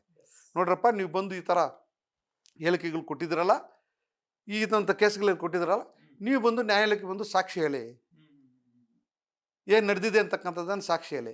ನೀವು ಪೊಲೀಸವ್ರ ಮುಂದೆ ಕೊಟ್ಟಿರ್ತಕ್ಕಂಥ ಸಾಕ್ಷಿ ಸರಿನಾ ಅಥವಾ ಇಲ್ವಾ, ನೀವು ಈ ಥರದ ದಾಖಲಾತಿಗಳು ಪ್ರೊಡ್ಯೂಸ್ ಮಾಡಿದ್ರೆ ಸರಿನಾ ಇಲ್ವಾ, ಆ ಸಾಕ್ಷಿಗಳು ಆ ಪೊಲೀಸ್ ವಿಟ್ನೆಸ್ಗಳಾಗಿರ್ಬೋದು ಅಥವಾ ಬೇರೆ ಯಾರಾದರೂ ಇಂಡಿಪೆಂಡೆಂಟ್ ಸ್ವತಂತ್ರ ಸಾಕ್ಷಿಗಳಾಗಿರ್ಬೋದು ಅಥವಾ ಸಂಬಂಧಪಟ್ಟಿರ್ತಕ್ಕಂಥ ಯಾರಿಗೇ ಆಗಿರ್ಬೋದು, ಹೇಳಿಕೆಗಳು ಕೊಟ್ಟ ಆ ಹೇಳಿಕೆ ಕೋರ್ಟ್ ಮುಂದೆ ಕೊಡ್ತಾರಲ್ಲ, ಪ್ರಮಾಣಪೂರ್ವಕವಾಗಿ ಕೋರ್ಟ್ ಮುಂದೆ ಕೊಡ್ತಾರಲ್ಲ ಹೇಳಿಕೆ, ಆ ಹೇಳಿಕೆಗಳನ್ನು ಇವರ ಕನ್ವಿಕ್ಷನ್ ಅಥವಾ ಅಕ್ವಿಟಲ್ ಕನ್ಸಿಡರ್ ಮಾಡ್ತಾರೆ ಹೊರತು ಈ ಕೊಟ್ಟಿರ್ತಕ್ಕಂಥ ಯಾವುದೇ ಸಾಕ್ಷಿಗಳನ್ನು ಕನ್ವಿಕ್ಷನ್ಗೂ ಮತ್ತು ಇದಕ್ಕೂ ಕೊಡೋದಿಲ್ಲ. ಆ ಹೇಳಿಕೆಗಳ ಪ್ರಮಾಣಪೂರ್ವಕವಾಗಿ ಕೋರ್ಟ್ ಮುಂದೆ ಹೇಳುವಂಥ ಹೇಳಿಕೆಗಳ ಆಧಾರದ ಮೇಲೆ ಮತ್ತು ಈ ಪ್ರೊಡ್ಯೂಸ್ ಮಾಡಿರ್ತಕ್ಕಂಥ ಸಾಕ್ಷಿಗಳನ್ನು ಪೂರಕವಾಗಿದ್ದರೆ ಆಗ ಆ ಸಾಕ್ಷಿಗಳನ್ನು ಮಾತ್ರ ಕನ್ಸಿಡರ್ ಮಾಡಿ ಅದು ಖುಲಾಸೆ ಮಾಡಬೇಕು ಅಥವಾ ಕನ್ವಿಕ್ಷನ್ ಒಳಗಡೆ ಕಳಿಸ್ಬೇಕು ಅನ್ನೋದ್ರ ಮೇಲೆ ತೀರ್ಮಾನ ಆಗುತ್ತೆ ಹೊರತು ಈ ಕೊಟ್ಟಿರ್ತಕ್ಕಂಥ ಸಾಕ್ಷಿ ಮೇಲೆ ಕನ್ವಿಕ್ಷನ್ ಆಗೋದಿಲ್ಲ. ಈ ಸಾಕ್ಷಿ ಮೇಲೆ ಅಷ್ಟೇ ಆಗೋದಿಲ್ಲ. ಇದು ಪೂರಕ ಅಷ್ಟೇ. ತನಿಖೆ ನಡೆಸಲಿಕ್ಕೆ ಕೊಟ್ಟಿರ್ತಕ್ಕಂಥ ಸಾಕ್ಷಿಗಳಿವು. ನಾವು ಈ ಸಾಕ್ಷಿಗಳ ಆಧಾರದ ಮೇಲೆ ನಾವು ದೋಷಾರೋಪಣೆಯನ್ನು ಹೊರಿಸ್ತಾ ಇದ್ವಿ. ಇವರು ದೋಷಾರೋಪಣೆ ಕೊಟ್ಟು ನಾವು ಈ ರೀತಿ ತನಿಖೆ ಮಾಡಿದ್ವಿ, ಇಷ್ಟು ಹೇಳಿಕೆಗಳ ಆಧಾರದ ಮೇಲೆ, ಇಷ್ಟು ಸಾಕ್ಷಿಗಳ ಆಧಾರದ ಮೇಲೆ ಅರೆಸ್ಟ್ ಮಾಡಿದ್ವಿ, ತನಿಖೆ ಮಾಡಿದ್ವಿ, ಇವರು ನಮ್ಮ ಪ್ರಕಾರವಾಗಿ ಪ್ರೂವ್ ಆಗಿದೆ ಅಂತ ಹೇಳ್ಬಿಟ್ಟು ಪೊಲೀಸವರು ಒಂದು ಬಂಡಲ್ ಆಫ್ ಪೇಪರ್ಸನ್ನು ಕೋರ್ಟ್ಗೆ ಹಾಕ್ತಾರಲ್ಲ, ಅದರ ಸತ್ಯಾಸತ್ಯತೆಯನ್ನು ಟೆಸ್ಟ್ ಮಾಡ್ತಕ್ಕಂಥದ್ದು ಕೋರ್ಟ್ ಅವರು. ಅವತ್ತು ಕೋರ್ಟ್ ಅವ್ರ ಮುಂದೆ ಸಾಕ್ಷಿಗಳು ಹೇಳ್ತಾರಲ್ಲ, ಅವತ್ತು ನೋಡಪ್ಪ ಪೊಲೀಸರು ಈ ಥರ ಹೇಳಿಕೆಗಳು ಕೊಟ್ಟು ಈ ಥರ ಮಾಡಿದಿರಲ್ಲ, ಇದು ನಿಜಾನ ಸುಳ್ಳ ಅಂತ ಹೇಳ್ಬಿಟ್ಟು ಕೋರ್ಟ್ ಅವರು ಅದನ್ನು ಟೆಸ್ಟ್ ಮಾಡ್ತಾರೆ. ಆ ಟೆಸ್ಟ್ ಮಾಡಿದ ಮೇಲೆ ಆ ಟೆಸ್ಟ್ ಮಾಡುವಂಥ ಸಂದರ್ಭದಲ್ಲಿ ಯಾರು ಸುಳ್ಳು ಯಾರು ನಿಜ ಅಂತಕ್ಕಂಥದ್ದು ಅಲ್ಲಿ ಪ್ರೂವ್ ಮಾಡಬೇಕಾಗ್ತದೆ. ಅಲ್ಲಿ ಡಿಫೆನ್ಸಿವ್ ಲಾಯರ್ ಆಗಲಿ ಅಥವಾ ಪ್ರಾಸಿಕ್ಯೂಷನ್ ಲಾಯರ್ ಆಗಲಿ ವಿಪರೀತವಾಗಿರ್ತಕ್ಕಂಥ ಕಷ್ಟ ಅಲ್ಲಿದೆ. ಅವರು ಯಾಕಂದರೆ ಇಷ್ಟೊಂದು ದಾಖಲಾತಿಗಳನ್ನು ಇಷ್ಟೊಂದು ಸಾಕ್ಷಿಗಳನ್ನು ಕೊಟ್ಟಿರ್ತಕ್ಕಂಥ ಸಾಕ್ಷಿಗಳನ್ನು ಡಿಸ್ಪ್ರೂವ್ ಮಾಡಬೇಕಂದ್ರೆ ಅಷ್ಟು ಸುಲಭದ ಕೆಲಸ ಏನಿರಲ್ಲ. ಹಾಗಂತೇಳ್ಬಿಟ್ಟು ಪಬ್ಲಿಕ್ ಪ್ರಾಸಿಕ್ಯೂಟ್ರು ಇವ್ರು ಹೇಳಿದ್ದೇನೆ ನಿಜ, ಈ ಪೊಲೀಸರು ಹಾಕಿರ್ತಕ್ಕಂಥ ದೋಷಾರೋಪಣೆನೇ ಸರಿ ಅಂತ ಹೇಳ್ಬಿಟ್ಟು ಅವ್ರು ಸಬ್ಸ್ಟ್ಯಾನ್ಷಿಯೇಟ್ ಮಾಡಬೇಕಲ್ಲ, ಅದು ಸುಲಭದ ಏನು ಕೆಲಸ ಅಲ್ಲ. ಯಾಕಂದರೆ ಡಿಫೆನ್ಸ್ ಅವರು ಇವು 164 ಅಡಿಯಲ್ಲಿ ನೀವು ಕೋರ್ಟ್ಗೆ ಹೋಗಿ ಸಾಕ್ಷಿಗಳನ್ನು ಕೊಡಿಸಿದಿರಲ್ಲ, ನೀವು ಒತ್ತಡ ಮಾಡಿ ಸೃಷ್ಟಿ ಮಾಡಿ ಅವ್ರು ಭಯ ಇಡಿಸಿ ಭಯದ ವಾತಾವರಣದಲ್ಲಿ ಸಾಕ್ಷಿಗಳನ್ನು ಕೊಡಿಸಿರ್ಬೋದು ಅಂತ ಹೇಳ್ಬಿಟ್ಟು ಡಿಫೆನ್ಸ್ ಕೌನ್ಸಿಲ್ ಅವ್ರು ಇಟ್ಕೊತಾರೆ. ಅಥವಾ ನೀವು ಇವರೆಲ್ಲ ಯಾವುದು ಕಂಪ್ಲೇಂಟ್ ಕೊಟ್ಟಂಥ ಸಂದರ್ಭದಲ್ಲಿ ಯಾವುದು ಪ್ರತ್ಯಕ್ಷ ಸಾಕ್ಷಿಗಳೆಲ್ಲ ಇವೆಲ್ಲ ಪ್ಲಾಂಟ್ ಮಾಡಿ ನೀವು ಕರ್ಕೊಂಬಂದು ಸೃಷ್ಟಿ ಮಾಡಿ ಈ ಸಾಕ್ಷಿಗಳನ್ನ ಕೊಟ್ಟಿದ್ದೀನಿ ಅಂತ ಹೇಳ್ಬಿಟ್ಟು ಡಿಫೆನ್ಸ್ ಕೌನ್ಸಿಲ್ ಹಿಡ್ಕೊಂತಾರೆ. ಸೊ ಅದಕ್ಕೆಲ್ಲ ಅವ್ರು ಆನ್ಸರ್ ಇಟ್ಕೋಬೇಕಾಗ್ತದೆ. ಸೊ ಹೀಗಾಗಿ ವಾದ ಮತ್ತು ಪ್ರತಿವಾದಗಳ ಬಗ್ಗೆ ಡಿಫೆನ್ಸು ಮತ್ತು ಪ್ರಾಸಿಕ್ಯೂಷನ್ ಕೇಸ್ಗಳಿದಾವಲ್ಲ ಭಾಳ ಗಂಭೀರತೆಯನ್ನು ಪಡ್ಕೊತದೆ. ಅದು ಬಹುದೊಡ್ಡ ಕೆಲಸ ಭಾಳ. ಯಾಕಂದರೆ ಒಬ್ಬ ಮನುಷ್ಯ ಒಂದು ಕಡೆ ಒಬ್ಬ ಜೀವ ಕಳ್ಕೊಂಡಿದ್ದಾನೆ, ಮತ್ತೊಂದು ಕಡೆ 17 ಜನ ಇವತ್ತು ಜೈಲಲ್ಲಿ ಕಳೀತಾ ಇದ್ದಾರೆ. ಸೊ ಇವ್ರ ಕ್ಲೈಂಟನ್ನು ಅವರು ಉಳಿಸ್ಬೇಕಾಗ್ತದೆ, ಅವ್ರ ಕೇಸನ್ನು ಉಳಿಸ್ಕೋಬೇಕಾಗ್ತದೆ. ಯಾಕಂದ್ರೆ ಮರ್ಯಾದೆ ಪ್ರಶ್ನೆ ಆಗ್ತದೆ ಪ್ರಾಸಿಕ್ಯೂಷನ್ಗೆ. ಒಂದು ವೇಳೆ ಪ್ರಾಸಿಕ್ಯೂಷನ್ ತನಿಖೆ ಮಾಡಿರೋದ್ರಲ್ಲಿ ಅವರು ವಿಫಲ ಆಗಿದ್ದಾರೆ, ಕೆಲವು ಸಾಕ್ಷಿಗಳನ್ನು ಸೃಷ್ಟಿ ಮಾಡಿದ್ದಾರೆ, ಅವರು ಅಧಿಕಾರ ವ್ಯಾಪ್ತಿ ಮೀರಿ ತನಿಖೆ ನಡೆಸಿದ್ದಾರೆ, ಅದು ಅಧಿಕಾರ ವ್ಯಾಪ್ತಿ ಇಲ್ಲದೇ ತನಿಖೆ ನಡೆಸಿದ್ದಾರೆ. ಇದೆಲ್ಲನೂ ಸಹ ಅವ್ರೇನು ಕಂಡು ಬಂದರೆ ಕೋರ್ಟ್ ಅವ್ರು ಚಿಮಾರಿ ಆಗ್ತಾರೆ. ಆ ಭಯನೂ ಅವ್ರಿಗಿರ್ತದೆ. ಒಂದು ವೇಳೆ ಇವರು ನಿಜವಾಗ್ಲೂ ಸಹ ಯಾರು ಈ ಕೇಸಲ್ಲಿ ಈ ಮರ್ಡರಲ್ಲಿ ಭಾಗಿಯಾಗಿದ್ದಾರೆ, ನಿಜವಾಗಿ ಭಾಗಿಯಾಗಿರ್ತಕ್ಕಂಥ ಬಿಟ್ಟು ಬೇರೆಯವ್ರನ್ನೆಲ್ಲ ಯಾವುದೋ ಕಾರಣಕ್ಕೆ ಇವರ ಕೇಸ್ ಹಾಕಿದ್ದಾರೆ ಅನ್ನೋ ಕಾರಣಕ್ಕೆ ಇವ್ರನ್ನ ಒಂದಷ್ಟು ಸಾಕ್ಷಿಗಳನ್ನು ಸೃಷ್ಟಿ ಮಾಡಿಬಿಟ್ಟಿದ್ರೆ. ಈಗ ಫಾರ್ ಎಕ್ಸಾಂಪಲ್ ದರ್ಶನ್ ಭಾಗಿಯಾಗಿಲ್ಲ, ಇನ್ಯಾರೋ ಹೊಡೆದು ಸಾಯಿಸ್ಬಿಟ್ಟವ್ರೆ, ಅದನ್ನು ದರ್ಶನ್ ಕಾರಣಕ್ಕಾಗಿ ಇವ್ರು ದರ್ಶನ್ ಫಿಕ್ಸ್ ಮಾಡಿದ್ದಾರೆ ಅನ್ನೋ ಇಂಟೆನ್ಷನಲ್ಲಿ ಇವರು ಸಾಕ್ಷಿಗಳೆಲ್ಲ ತಗೊಂಡು ದರ್ಶನ್ಗೆ ಫಿಟ್ ಮಾಡೋ ಥರ ಸೃಷ್ಟಿ ಮಾಡಿದರೆ, ಒಂದು ವೇಳೆ ಡಿಫೆನ್ಸಲ್ಲಿ ಸಿಕ್ಕಾಕೊಂಡ್ರೆ, ಕ್ರಾಸ್ ಎಕ್ಸಾಮಿನಲ್ಲಿ ಸಿಕ್ಕಾಕೊಂಡ್ರೆ ಆವಾಗ ಕೋರ್ಟ್ಗಳು ಚಿಮಾರಾಗೋ ಸಾಧ್ಯತೆಗಳು ಇರ್ತವೆ. ಸೊ ಈಗ ಡಿಫೆನ್ಸ್ ಆಗಿರ್ಬೋದು ಅಥವಾ ಪ್ರಾಸಿಕ್ಯೂಷನ್ ಸೈಡ್ ಆಗಿರ್ಬೋದು ಎಲ್ಲನೂ ಸಹ ಬಹಳ ಕಷ್ಟದ ಕೆಲಸ ಇರ್ತದೆ. ನಾವೆಲ್ಲರೂ ಸಹ ಡಿಫೆನ್ಸ್ ಕಡೆಯಿಂದ ಪೊಲೀಸವರು ಮಾಡಿರ್ತಕ್ಕಂಥ ತಪ್ಪುಗಳನ್ನು ಕೋರ್ಟ್ಗೆ ತೋರಿಸ್ಬೇಕಾಗ್ತದೆ. ಆಮೇಲೆ ಪ್ರಾಸಿಕ್ಯೂಷನ್ ಅವರು ಇವರು ಅಕ್ಯೂಸ್ಡ್ಗಳು ಮಾಡಿರ್ತಕ್ಕಂಥ ಕೃತ್ಯಗಳನ್ನು ಕೋರ್ಟ್ಗೆ ಎತ್ತಿ ತೋರಿಸ್ಬೇಕಾಗ್ತದೆ. ಸೊ ಎರಡೂ ಮಧ್ಯೆ ವೇಯ್ ಮಾಡಿ ತೂಕ ಹಾಕಿ ಕೋರ್ಟ್ ಅವ್ರು ನ್ಯಾಯ ಕೊಡಬೇಕಾಗ್ತದೆ. ಸೊ ಇದ್ರ ಗಂಭೀರತೆ ಬಹಳ ಕೆಲಸ ಇರ್ತದೆ. ಸೊ ಅಷ್ಟು ಸುಲಭದ ಕೆಲಸ ಅಲ್ಲ. ಸೊ ಅದೆಲ್ಲನೂ ಸಹ ವಾದ ಮತ್ತು ಪ್ರತಿವಾದಗಳನ್ನ ಕೇಳಿ ಆಮೇಲೆ ಕೋರ್ಟ್ಗಳು ತೀರ್ಮಾನ ಮಾಡ್ಕೋಬೇಕಾಗ್ತದೆ. ಈವನ್ ಜಾಮೀನು ವಿಷಯದಲ್ಲೂ ಅಷ್ಟೇ ಮತ್ತು ಫೈನಲ್ ಕೇಸ್ ತೀರ್ಮಾನ ಮಾಡುವಂಥ ವಿಚಾರದಲ್ಲೂ ಅಷ್ಟೇ ಗಂಭೀರವಾಗಿ ಕೋರ್ಟ್ ಅವರು ಈ ವಿಚಾರವನ್ನು ಗಮನಿಸ್ತಾರೆ. ಓಕೆ, ಈ ಚಾರ್ಜ್ ಶೀಟ್ನಲ್ಲಿ ಇನ್ನೊಂದು ಪ್ರಮುಖವಾದಂಥ ಅಂಶವನ್ನ ಉಲ್ಲೇಖ ಮಾಡಿದ್ದಾರೆ ಸರ್ ಪೊಲೀಸರು. ರೇಣುಕಾಸ್ವಾಮಿಯ ಮರ್ಮಾಂಗಕ್ಕೆ ಒದ್ದಿರೋದು ದರ್ಶನ್ ಅವರೇ ಅಂತ ಹೇಳಿ. ಅಕಸ್ಮಾತ್ ಆಗಿ ಇದು ಸಾಬೀತಾದ್ರೆ ದರ್ಶನ್ಗೆ ದೊಡ್ಡ ಮಟ್ಟದ ಸಂಕಷ್ಟ ಅಲ್ವಾ? ಅಂದ್ರೆ ಒದ್ದು ಅದರಿಂದಾನೇ ಸಾವನ್ನಪ್ಪಿದ್ದಾರೆ ಅಂತ ಕೂಡ ಉಲ್ಲೇಖ ಆಗಿದೆ. ಸರ್ ನೋಡಿ, ಕೇವಲ ಒದ್ದಿರೋದಷ್ಟೇ ಅಲ್ಲ, ಪ್ರಾಸಿಕ್ಯೂಷನ್ ಅವ್ರು ಏನು ಆರೋಪ ಮಾಡ್ತಾರಂದ್ರೆ ದರ್ಶನ್ ಅವರು ಕಣ್ಣುಗಳು ಗುದ್ದಿದ್ದಾರೆ, ಎದೆ ಮೇಲೆ ಬೂಟ್ ಕಾಲಿಂದ ಒದ್ದಿದ್ದಾರೆ ಮತ್ತು ಈ ಮರ್ಮಾಂಗಕ್ಕೆ ಬೂಟ್ ಕಾಲಿಂದ ಒದ್ದಿದ್ದಾರೆ ಅನ್ನತಕ್ಕಂಥ ಆರೋಪಗಳು ಇದ್ದಾವೆ. ಇದು ಇವತ್ತಿನ ಮಟ್ಟಿಗೆ ಕೇವಲ ಆರೋಪಗಳು ಮಾತ್ರ. ಆರೋಪಕ್ಕೂ ಮತ್ತು ಸತ್ಯಕ್ಕೂ ಬಹಳ ವ್ಯತ್ಯಾಸ ಇರ್ತದೆ. ಸೊ ಆರೋಪವನ್ನು ಮಾಡಿ ಈ ಆರೋಪಗಳನ್ನು ಈ ರೀತಿಯಲ್ಲಿ ಆರೋಪಗಳು ಇಟ್ಕೊಂಡು ಈ ರೀತಿಯಲ್ಲಿ ಸಾಕ್ಷಿಗಳನ್ನು ಕ್ರೋಢೀಕರಣ ಮಾಡಬೇಕು ಅಂತೇಳಿ ಸಾಕ್ಷಿಗಳನ್ನು ಸೃಷ್ಟಿ ಮಾಡಿದ್ದಂತಕ್ಕಂಥ ವಿಚಾರ ಕೋರ್ಟ್ ಗೊತ್ತಾದರೆ ಅದು ಗಂಭೀರತೆ, ಅದು ಮತ್ತೆ ಪ್ರಾಸಿಕ್ಯೂಷನ್ ಭಾಳ ಗಂಭೀರತೆ. ಅದು ಪ್ರೂವ್ ಮಾಡಬೇಕು. ಯಾಕಂದರೆ it is required to be testified before the court of law. ಆಮೇಲೆ ಅಧಿಕಾರ ವ್ಯಾಪ್ತಿ ಮೀರಿ ಮಾಡಿದರೆ, ಅಧಿಕಾರ ವ್ಯಾಪ್ತಿ ಒಳಗೆ ಇಲ್ಲ ಅಂದರೆ ಇವೆಲ್ಲನೂ ಸಹ ಬಹಳ ಗಂಭೀರತೆ ಪಡ್ಕೊತವೆ. ಅವ್ರಿಗೂ ಗಂಭೀರತೆ ಇದೆ, ಇವ್ರಿಗೂ ಗಂಭೀರತೆ ಇದೆ. So it is required to be tested. Sir, charge ಶೀಟ್ನಲ್ಲಿ ಈಗ ಪೊಲೀಸರು ಏನು ಸಲ್ಲಿಸಿದಾರಲ್ಲ, ಇಷ್ಟು ದೊಡ್ಡ ಚಾರ್ಜ್ ಶೀಟ್ನಲ್ಲಿ ದರ್ಶನ್ ಅವರಿಗೆ ಹೆಲ್ಪ್ ಆಗಬಹುದಾದಂಥ ಅಂಶ ಯಾವುದಿರಬಹುದು? ಅಂಶಗಳು ನೋಡಿ, ನಾನೊಬ್ಬ ಡಿಫೆನ್ಸ್ ಕೌನ್ಸಿಲ್ ಆಗಿ ಮತ್ತು ಸ್ಪೆಷಲ್ ಪಬ್ಲಿಕ್ ಪ್ರಾಸಿಕ್ಯೂಟರ್ ಆಗಿ ಒಂದಷ್ಟು ಕೇಸ್ಗಳಲ್ಲಿ ಮಾಡಿದ್ದೀನಿ. ಹೆಚ್ಚು ಕೇಸ್ಗಳಲ್ಲಿ ನಾನು ಡಿಫೆನ್ಸ್ ಕೌನ್ಸಿಲ್ ಆಗೇ ಮಾಡಿದೆ. ನಾವು ಸಾಮಾನ್ಯವಾಗಿ ಅಕ್ಯೂಸ್ಡ್ಗಳಿಗೆ ಪೂರಕವಾಗಿರ್ತಕ್ಕಂಥ ಅನುಕೂಲವಾಗಿರ್ತಕ್ಕಂಥ ಗ್ರೌಂಡ್ಗಳನ್ನು ಪಾಯಿಂಟ್ಗಳನ್ನು ಹುಡುಕ್ತೀವಿ. ಸೊ ಆ ನಿಟ್ಟಿನಲ್ಲಿ ನಾವು ಯೋಚನೆ ಮಾಡುವಂಥ ಸಂದರ್ಭದಲ್ಲಿ ಒಂದು 5 ಗ್ರೌಂಡ್ಗಳನ್ನು ನಾವು ಈ ಕೇಸಲ್ಲಿ ಹೇಳ್ಬೋದು. ಒಂದು, ನಾನು ಈಗಾಗಲೇ ಹೇಳಿದ್ದೆ ನಿಮಗೆ, ಇನ್ಸಿಡೆಂಟ್ ಕ್ರೈಮ್ ಅಫೆನ್ಸ್ ಸ್ಟಾರ್ಟ್ ಆಗಿದ್ದು ಚಿತ್ರದುರ್ಗದಲ್ಲಿ. ಅದು ಕ್ರೈಮ್ ನಡೆದಿರ್ತಕ್ಕಂಥದ್ದು ಬೆಂಗಳೂರಲ್ಲಿ ಪಟ್ಟಣಗೆರೆ ಶೆಡ್ಡಲ್ಲಿ. ಆ ಬಾಡಿನ ಡಿಸ್ಪೋಸ್ ಮಾಡಿರ್ತಕ್ಕಂಥದ್ದು ಅದೊಂದು ಸೋಮನಲ್ಲಿ, ಮೋರಿಯಲ್ಲಿ. ಸೊ 3 ಪ್ಲೇಸ್ಗಳಲ್ಲಿ ಇದು ಕೃತ್ಯ ನಡೆದಿದೆ. ಈ 3 ಪ್ಲೇಸ್ಗಳಲ್ಲಿ ಎಲ್ಲಿ FIR ಆಗಬೇಕು, ಎಲ್ಲಿ ತನಿಖೆ ಆಗಬೇಕು ಅಂತಕ್ಕಂಥದ್ದು ಭಾಳ ಮುಖ್ಯ. ಡೆಡ್ ಬಾಡಿ ಸಿಕ್ಕಿರ್ತಕ್ಕಂಥ ಸೋಮನಲ್ಲಿ ಜ್ಯೂರಿಸ್ಡಿಕ್ಷನ್ಲಿ ಪೊಲೀಸ್ ಸ್ಟೇಷನ್ ಯಾವುದಿದೆ ಅಲ್ಲಿ FIR ಆಗಬೇಕು. ಆ FIR ಅನ್ನು ಎಲ್ಲಿ ಪ್ರಾರಂಭ ಆಗಿದೆ ಸ್ಟೇಷನ್ನು ಅಲ್ಲಿಗೆ ಕಳಿಸ್ಬೇಕು ತನಿಖೆಗೆ. ಇದು major point. It is a procedure. This is the procedure under the Criminal Procedure Code. ಈಗ BNSS ಆಗಿದೆ, ಅದು ಬೇರೆ ವಿಚಾರ. ಇದು CRPC ಅಡಿಯಲ್ಲಿ ಬರೋದ್ರಿಂದ this will be the procedure. ಈ ಪ್ರೊಸೀಜರನ್ನು ಯಥಾವತ್ತಾಗಿ ಪೊಲೀಸವರು ಫಾಲೋ ಮಾಡಿದಾರಾ ಇಲ್ಲ ಅಂತಕ್ಕಂಥದ್ದು ಒಂದು ಪಾಯಿಂಟ್. ಒಂದು ಬಂದು ಈ ಫಾಲೋ ಮಾಡಲಿಲ್ಲ ಅಂದರೆ this ground can take it. ಆ ನಂತರ ನಡೆದಿರ್ತಕ್ಕಂಥ ಎಲ್ಲ ಘಟನೆಗಳೇನಿದ್ದಾವೆ ಅದೆಲ್ಲನೂ ಸೃಷ್ಟಿ ಅಂತ ಹೇಳ್ಬಿಟ್ಟು ಹೇಳ್ಬೋದು ನಾವು. ರೇಣುಕಾಸ್ವಾಮಿ ಕೊಲೆ ಆಗಿರ್ತಕ್ಕಂಥದ್ದು ನಮ್ಗೆ ಖಂಡಿತವಾಗ್ಲೂ ಸಹ ನಮ್ಮ ಮನಸ್ಸು ಇದೆ. ಅದರಲ್ಲಿ ಯಾರನ್ನೂ ಸಹ ಅಂಥ ಬ್ರೂಟಲ್ ಮರ್ಡರ್ ಮಾಡಬಾರ್ದಾಗಿತ್ತು, ಅಂಥ ವ್ಯಕ್ತಿ ಸಾವಿಗೆ ನಾವು ಸಂತಾಪ ಇದು ಸಹಜವಾಗಿದೆ. ಬಟ್ ಎಸ್ ಎ ಲಾಯರ್ ಆಗಿ ನಾವು ಡಿಫೆನ್ಸ್ ಆಗಿ ಹೇಳುವಂಥ ಸಂದರ್ಭ ನಾನು ಹೇಳಲಿಕ್ಕೆ ಬಯಸ್ತೀನಿ, ಆತನನ್ನು ಅಲ್ಲಿಂದ ಕಿಡ್ನಾಪ್ಮೆಂಟ್ ಮಾಡ್ಕೊಂಡು ಬಂದಿಲ್ಲ. ಕಿಡ್ನಾಪ್ ಮಾಡಬೇಕಂದ್ರೆ ಒಂದಷ್ಟು ಫೋರ್ಸ್ಬಲ್ ಆಗಿ ಬಾಡಿನ ಕರ್ಕೊಂಬರ್ಬೇಕಾಗ್ತದೆ. ಇವರೇ ಹೇಳೋ ಪ್ರಕಾರವಾಗಿ ಚಿತ್ರದುರ್ಗದಲ್ಲಿ ಅದು ತುಮಕೂರಲ್ಲಿ ಅವರೇ ತಿಂಡಿ ಕೊಡಿಸ್ತಾನೆ ಅಂತ ಹೇಳ್ತಾರೆ, ಅಥವಾ ದರ್ಶನ ತೋರಿಸ್ತೀವಿ ಅಂತ ಆಸೆ ತೋರಿಸ್ಬಿಟ್ಟು ಕರ್ಕೊಂಬರ್ತಾರೆ ಅಂತಕ್ಕಂಥ ಮಾಡ್ತಾರೆ. ಸೊ ಅಲ್ಲಿ ಕಿಡ್ನಾಪ್ ಅಂತಕ್ಕಂಥದ್ದು ಹೋಗ್ತದೆ. ಅದು ಪ್ಲಾನ್ ಆಗಿ ಕರ್ಕೊಂಬಂದಿದ್ದಾರೆ. ಪ್ಲಾನ್ ಆಗಿ ಕರ್ಕೊಂಬಂದಿದ್ದಾರೆ. ಆ ಪ್ಲಾನಲ್ಲಿ ಎಲ್ಲೂ ಸಹ ಇವ್ರನ್ನ ಮಾಡತಕ್ಕಂಥ ಉದ್ದೇಶ ಇತ್ತು ಅಂತಕ್ಕಂಥದ್ದು ಎಲ್ಲೂ ಇರಲ್ಲ. ಸೊ ಆ ಕರ್ಕೊಂಬಂದಾಗ ಇಲ್ಲಿದ್ದಾಗಲೂ ಸಹ ಈ ಇನ್ವೆಸ್ಟಿಗೇಷನಲ್ಲಿ ಇವನ್ನ ಕರ್ಕೊಂಬಂದು ಯಾರು ಹೊಡೆದಿರೋದು ಇಲ್ಲ ಅಷ್ಟರಲ್ಲಿ. ಸೊ ಆ ಘಟನೆ ವಿಚಾರ ಕರ್ಕೊಂಬಂದಿದ್ದೀವಿ ಅಂತಕ್ಕಂಥ ಇನ್ಫಾರ್ಮ್ ಮಾಡಿದ್ಮೇಲೆ ಇನ್ಫಾರ್ಮ್ ಯಾರಿಗೆ ಮಾಡ್ತಾರೆ ಆ ವ್ಯಕ್ತಿಗಳೆಲ್ಲ ಕುಡಿದಿರ್ತಾರೆ ಅಂತಕ್ಕಂಥ ಒಂದು ಮಾಹಿತಿ ನಾವು ಸರ್ಕ್ಯುಲೇಟ್ ಆಗ್ತದೆ. ಒಂದು ವೇಳೆ ಆದಿದೆ ಆದರೆ that would be also major ground to get him release. Intoxication ಇರ್ತಕ್ಕಂಥ ಒಂದು general intoxication or intentional intact. Self intact ಆದರೆ ಸ್ವತಃ ಅವನೇ ಇಂಟ್ಯಾಕ್ಟ್ ಮಾಡಿಕೊಂಡು ಈ ಘಟನೆ ಇವನು ಕೊಲೆ ಮಾಡಬೇಕು ಉದ್ದೇಶ ಇಟ್ಕೊಂಡು ಅವನೇ ಕುಡಿದಿದ್ರೆ ಅದು that defence cannot be take it out. ಅದು ಅಷ್ಟು ಎಫೆಕ್ಟಿವ್ ಆಗಿರಲ್ಲ. ಆದರೆ ಬೇರೆಯವ್ರು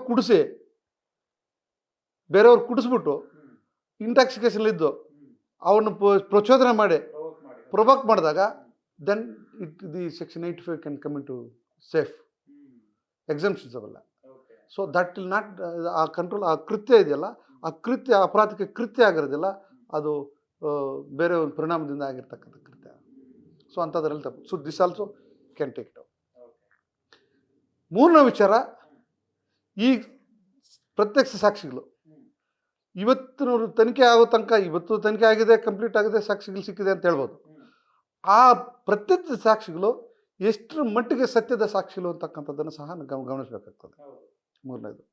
ನಾಲ್ಕನೇದು, ಯಾವುದೇ ಒಂದು ಕೇಸಲ್ಲಿ ತನಿಖೆ ಮುಗಿದಾಗ ಪೊಲೀಸವ್ರ ಕೆಲಸ ಏನಿರ್ತದೆ,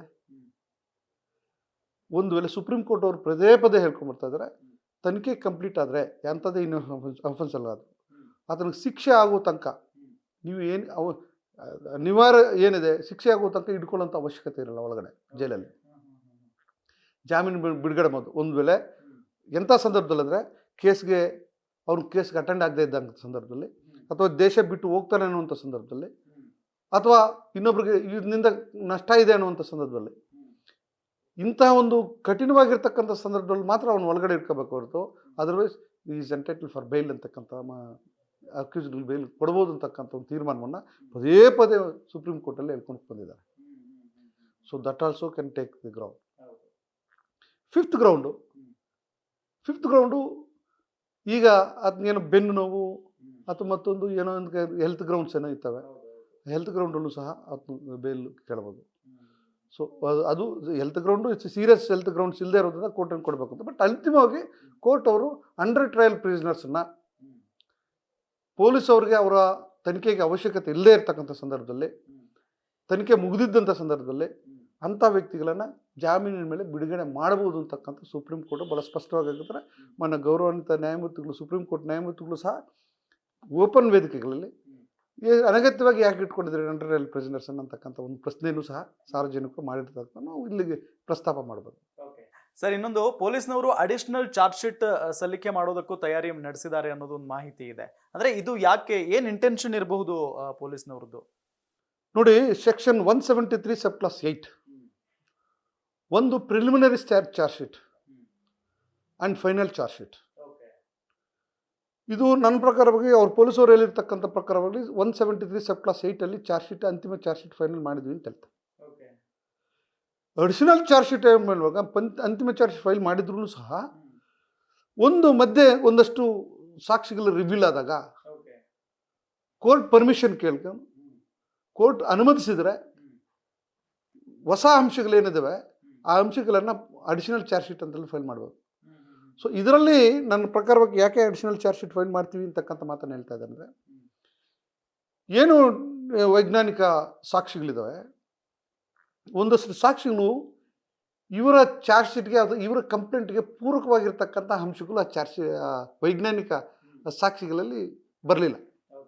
ಸೊ ಅದೇ ಸಾಕ್ಷಿಗಳನ್ನು ಬೇರೆ ಲ್ಯಾಬ್ ಕಳಿಸ್ಬೇಕು ಅಂತಕ್ಕಂಥ ಒಂದು ಪ್ರಯತ್ನಗಳು ನಾವು ನೋಡಿ ಆ ಲ್ಯಾಬ್ಗಿಂದ ಬಂದಿರತಕ್ಕಂಥ ಸಾಕ್ಷಿಗಳೇನಾದ್ರು ಬಂದರೆ ವೇರಿಯೇಷನ್ಸ್ ಬಂದರೆ ಈ ಸಾಕ್ಷಿ ರಿಪೋರ್ಟ್ಗೂ ಮತ್ತು ಬೇರೊಂದು ಲ್ಯಾಬಿನ ರಿಪೋರ್ಟ್ಗೂ ವೇರಿಯೇಷನ್ಸ್ ಏನಾದರೂ ಬಂದಾಗ ಆ ಸಾಕ್ಷಿಗಳನ್ನು ಇವ್ರಿಗೆ ಪೂರಕವಾಗಿರ್ತಕ್ಕಂಥ ಸಾಕ್ಷಿಗಳನ್ನು ಆದರೆ ಅಂಥದ್ದನ್ನು ಅಡಿಷನಲ್ ಚಾರ್ಜ್ ಶೀಟಲ್ಲಿ ದೋಷಾರೋಪಣೆ ಪಟ್ಟಿಯನ್ನು ಸಲ್ಲಿಸುವಂಥ ಅವಕಾಶ ಇದೆ. Okay sir.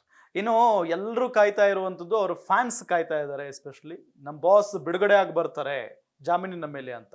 ಜಾಮೀನು ಸಿಗುತ್ತಾ ಸರ್ ದರ್ಶನ್ಗೆ? ನೋಡಿ, ಫ್ಯಾನ್ಸು ಕಾಯ್ತಾ ಇದ್ದಾರೆ ಅನ್ನೋ ಕಾರಣಕ್ಕಾಗಿ, ಅಥವಾ ಇವ್ರು ದೊಡ್ಡ ನಟ ಅನ್ನೋ ಕಾರಣಕ್ಕಾಗಿ, ಅಥವಾ ಪ್ರೊಡ್ಯೂಸರ್ ಇನ್ವೆಸ್ಟ್ ಮಾಡಿಬಿಟ್ಟಾರೆ ಇದರಲ್ಲಿ ಕಾರಣಕ್ಕಾಗಿ, ಈ ಕಾರಣಕ್ಕಾಗಿ ಅಥವಾ ನಿಮ್ಮ ಅಭಿಮಾನ ಕಾರಣಕ್ಕಾಗಿ ಜಾಮೀನುಗಳು ಬಿಡಬೇಕಂತ ಬಿಡಲ್ಲ, ಅವಕಾಶ ಇಲ್ಲ. ಈ ಫ್ಯಾನ್ಗಳಿದಾವಲ್ಲ, ಈ ಫ್ಯಾನ್ಗಳು ಎ ಸಿಗಳು ಇವೆಲ್ಲ ಸ್ವಲ್ಪ ಸಮಾಧಾನವಾಗಿ ಇರಬೇಕಾಗ್ತದೆ. ಸೊ ನಾನು ಹೇಳುವಂಥದ್ದು, ಇವರ ಫ್ಯಾನ್ಗಳು ಕಾರಣಕ್ಕಾಗೇ ಅದನ್ನು ಸಮಸ್ಯೆಗಳಿಗೆ ಒಳಗಾಗಬಾರ್ದು. 100% ಈಗ ನಾನು ಹೇಳುವಂಥದ್ದು, ಈಗ ನೋಡಿ ಅದನ್ನ ಮಾಡಿದಾನೋ ಇಲ್ಲೋ, ಜೈಲಲ್ಲಿ ಫೆಸಿಲಿಟೀಸನ್ನು ಪ್ರೊವೈಡ್ ಮಾಡಿದ್ರು ಒಂದಷ್ಟು ಜನ ಅಂತ ಆರೋಪ ಇದೆ. ಇದು ಯಾರಿಂದ ಆರೋಪ? It's because of fans. ನಮ್ಮ ಫ್ಯಾನು ನಮ್ಮ ಬಾಸ್ಗೆ ಅವಾಯ್ಡ್ ಮಾಡಬೇಕು ಅಂತ ಹೇಳ್ಬಿಟ್ಟು ಅದನ್ನ ತಪ್ಪು ಮಾಡಿಸ್ತಕ್ಕಂಥದ್ದು. ಇದು ಬುದ್ಧಿ ಇರಬೇಕಾಗುತ್ತೆ, ಅವೆಲ್ಲ ಮಾಡ್ಬಾರ್ದು. ಜನ ಸುಳ್ಳೋದು ನಮ್ಗೆ ಗೊತ್ತಿಲ್ಲ, ಬಟ್ ತನಿಖೆಯಿಂದ ಗೊತ್ತಾಗಬೇಕಾಗ್ತದೆ. ಬಟ್ ಪತ್ರಿಕೆಗಳು ಬರ್ತಾ ಇದೆಯಲ್ಲ, ಮೀಡಿಯಾದಲ್ಲಿ ಬರ್ತಾ ಇದೆಯಲ್ಲ, ಸೊ ಏನೇ ಮಿಸ್ಟೇಕ್ ಆದ್ರೂ ಸಹ ಇಟ್ಸ್ ಬಿಕಾಸ್ ಫ್ಯಾನ್ಸಿಂದ ಅದನ್ನ ತೊಂದರೆ ಆಗಬಾರ್ದು. ಫ್ಯಾನ್ಸು ಸಮಾಧಾನದಿಂದ ಭದ್ರವಾಗಿ ಆರಾಮಾಗಿರ್ಬೇಕಾಗ್ತದೆ. ಕೋರ್ಟ್ಗಳಿಗೆ ಯಾವ ಕಾರಣಕ್ಕೂ ಸಹ ನಿಮ್ಮ ಹೋರಾಟಗಳಾಗಲಿ, ನಿಮ್ಮ ಅಭಿಮಾನ ಆಗಲಿ, ನಿಮ್ಮ ದುಡ್ಡುಗಳಾಗಲಿ, ನಿಮ್ಮ ಪ್ರೀತಿ ಆಗಲಿ ಉಪಯೋಗಕ್ಕೆ ಬರೋದಿಲ್ಲ. ಇದರಿಂದ ಜಾಮೀನು ಕೊಡಬೇಕಂದ್ರೆ ಕೊಡೋದಿಲ್ಲ. ಕಾನೂನು ಎಲ್ರಿಗೂ ಒಂದೇ ಇದೆ. ಸೊ ಹಾಗಾಗಿ ಫ್ಯಾನ್ಗಳೆಲ್ಲ ನೀವು ದಯವಿಟ್ಟು ಸ್ವಲ್ಪ ಸಮಾಧಾನವಾಗಿ ಇರಬೇಕಾಗ್ತದೆ ಅಂತಕ್ಕಂಥ ಮಾಹಿತಿಯನ್ನು ಅದೇ ಒಟ್ಟಾರೆಯಾಗಿ ಜಾಮೀನು ಸಿಗುತ್ತಾ ಸರ್ ದರ್ಶನ್ಗೆ? ನೋಡಿ, ಇದು ಸಾಕ್ಷಿಗಳ ಆಧಾರದ ಮೇಲೆ ನಾನು ಹೇಳಿದ್ನಲ್ಲ, ಇಷ್ಟು ಗ್ರೌಂಡ್ಗಳು ಒಂದು ವೇಳೆ ಪ್ರಾಸಿಕ್ಯೂಷನ್ ಅವರು ಇದೆಲ್ಲ ವಿಫಲ ಆಗಿದ್ದಂಥ ಸಂದರ್ಭದಲ್ಲಿ ಖಂಡಿತವಾಗ್ಲೂ ಸಹ ಜಾಮೀನನ್ನು ಸಿಗುವಂಥ ಸಾಧ್ಯತೆಗಳಿದ್ದಾವೆ. ಒಂದು ವೇಳೆ ಇದು ಗಂಭೀರವಾಗಿರ್ತಕ್ಕಂಥ ಇವೆಲ್ಲ ಡಿಫೆನ್ಸ್ ಅವರು ಪ್ರೂವ್ ಮಾಡಲಿಲ್ಲ ಅಂದರೆ ಜಾಮೀನು ರಿಜೆಕ್ಟ್ ಮಾಡ್ತಕ್ಕಂಥ ಸಾಧ್ಯತೆಗಳು ಇದೆ. ಸೊ ಹಾಗಾಗಿ ಜಾಮೀನು ಕೊಡೋದು ಬಿಡೋದು, ಈಗ ಅವ್ರು ಚಾರ್ಜ್ ಶೀಟ್ ಮೇಲೆ ಅವರು ವಾದ ಯಾವ ಥರ ಮಾಡ್ತಾರೆ ಮತ್ತು ವಾದ ಯಾವ ಥರ ಇಂಟರ್ಪ್ರೇಟ್ ಮಾಡ್ತಾರೆ, ವ್ಯಾಖ್ಯಾನ ಮಾಡ್ತಾರೆ, ಸಂದರ್ಭಗಳನ್ನೇ ವ್ಯಾಖ್ಯಾನ ಮಾಡ್ತಾರೆ, ಮತ್ತು ಕಾನೂನಿನ ಅವರ ಅನುಕೂಲಗಳು ಇದ್ದಾವೆ, ಕಾನೂನಿನ ಲೂಪೋಲ್ಸನ್ನು ಅವ್ರನ್ನ ಉಪಯೋಗಿಸ್ಕೊಳ್ಳುವಂಥ ಸಾಧ್ಯತೆಗಳು ಇರ್ತವೆ, ಇಲ್ಲದೆ ಅನ್ನೋದಿಲ್ಲ. ನೋಡ್ಬೇಕು, ಇದು ಸಾಕ್ಷಿ ಚಾರ್ಜ್ ಶೀಟ್ ಕೈಗೆ ಬಂದರೆ ಅದು ಸಂಪೂರ್ಣವಾಗಿ ಮಾಹಿತಿ. ಅಂದರೆ ಮೇಲ್ನೋಟಕ್ಕೆ ಜಾಮೀನು ಸಿಗೋದಷ್ಟು ಸುಲಭ ಅಲ್ಲ ಅನ್ನುವಂಥ ಮಾತುಕತೆ ಆಗ್ತಿದೆ ಸರ್. ಬಿಕಾಸ್ ಪರಪ್ಪನ ಅಗ್ರಹಾರ ಜೈಲಿನಲ್ಲಿದ್ದಂಥ ಸಂದರ್ಭದಲ್ಲಿ ದರ್ಶನ್ ಐಷಾರಾಮಿ ಜೀವನವನ್ನು ನಡೆಸಿದ್ರಲ್ಲಿ, ಸಿಗರೇಟ್ ಇಟ್ಕೊಂಡು ಆರಾಮಾಗಿ ಇದ್ರು. ಆ ಪ್ರಭಾವವನ್ನು ಬೆಳೆಸಿ ಹೊರಗಡೆ ಬಂದರೆ, ಅವರು ಜಾಮೀನಿನ ಮೇಲೆ ಏನಾದರೂ ಹೊರಗಡೆ ಬಂದರೆ ಪ್ರಭಾವವನ್ನು ಬೆಳೆಸಿ ಅಥವಾ ಬಳಸಿ ಸಾಕ್ಷ್ಯಾಧಾರಗಳನ್ನ ಸಾಯಿಸುವಂತ ಅಥವಾ ನಾಶಪಡಿಸುವಂತ ಸಾಧ್ಯತೆಯೂ ಕೂಡ ಇರುತ್ತೆ. ಹಾಗಾಗಿ ಅವರಿಗೆ ಜಾಮೀನು ಸಿಗೋದಷ್ಟು ಸುಲಭನಾ ಅಂತ ನೋಡಿ, ಅದನ್ನ ನಾನು ಹೇಳಿದೆ. ಕೋರ್ಟ್ ಗಮನಕ್ಕೆ ಇವರು ನಂಬಿಕೆ ಕೊಟ್ಟಾಗ ನಾನು ಯಾವುದೇ ರೀತಿಯಾಗಿರ್ತಕ್ಕಂಥ ಸಾಕ್ಷಿಗಳನ್ನು ನಾಶ ಮಾಡೋದಿಲ್ಲ, ನಾನು ದೇಶವನ್ನು ಬಿಟ್ಟು ಹೋಗೋದಿಲ್ಲ, ನಾನು ಕೋರ್ಟ್ಗೆ ವಿಧೇಯನಾಗಿ ಕೋರ್ಟ್ಗೆ ಇರ್ತೀನಿ, ನಾನು ಡೈಲಿ ಕೋರ್ಟ್ಗೆ ಬರ್ತೀನಿ, ಈ ನಂಬಿಕೆಯನ್ನು ಕೋರ್ಟ್ಗೆ ಕೊಡಬೇಕು.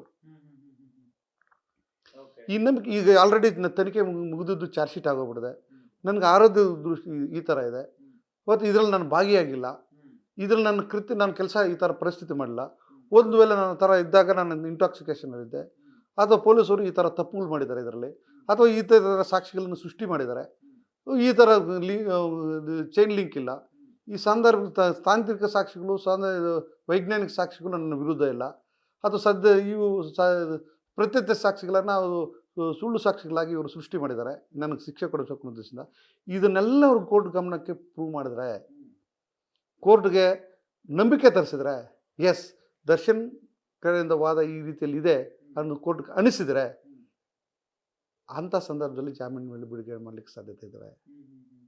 ಆ ಕೆಲಸ ಇವರು ಮಾಡಬೇಕಾಗ್ತದೆ. ಸೊ ಹಾಗಾಗಿ ಕೋರ್ಟ್ಗೆ ಬಿಟ್ಟಿರ್ತಕ್ಕಂಥ ಜಾಮೀನು ಬಿಡಬಾರ್ದಂತಕ್ಕಂಥ. ಬಟ್ ಇಷ್ಟೆಲ್ಲ ಗ್ರೌಂಡ್ಗಳನ್ನು ಇವರು ಕೋರ್ಟ್ ಗಮನಕ್ಕೆ ಕೋರ್ಟನ್ನು ಓಲೈಸಿದರೆ ಅಥವಾ ಕೋರ್ಟ್ಗೆ ಗಮನಕ್ಕೆ ತಂದರೆ ಕೋರ್ಟು ಮನಸ್ಸು ಮಾಡಿ ಬಿಡ್ಬೋದು. ಬಟ್ ಕೋರ್ಟ್ಗೆ ಜಾಮೀನು ಬಿಡಲಿಕ್ಕೆ ಅವಕಾಶಗಳು ಇದ್ದಾವೆ.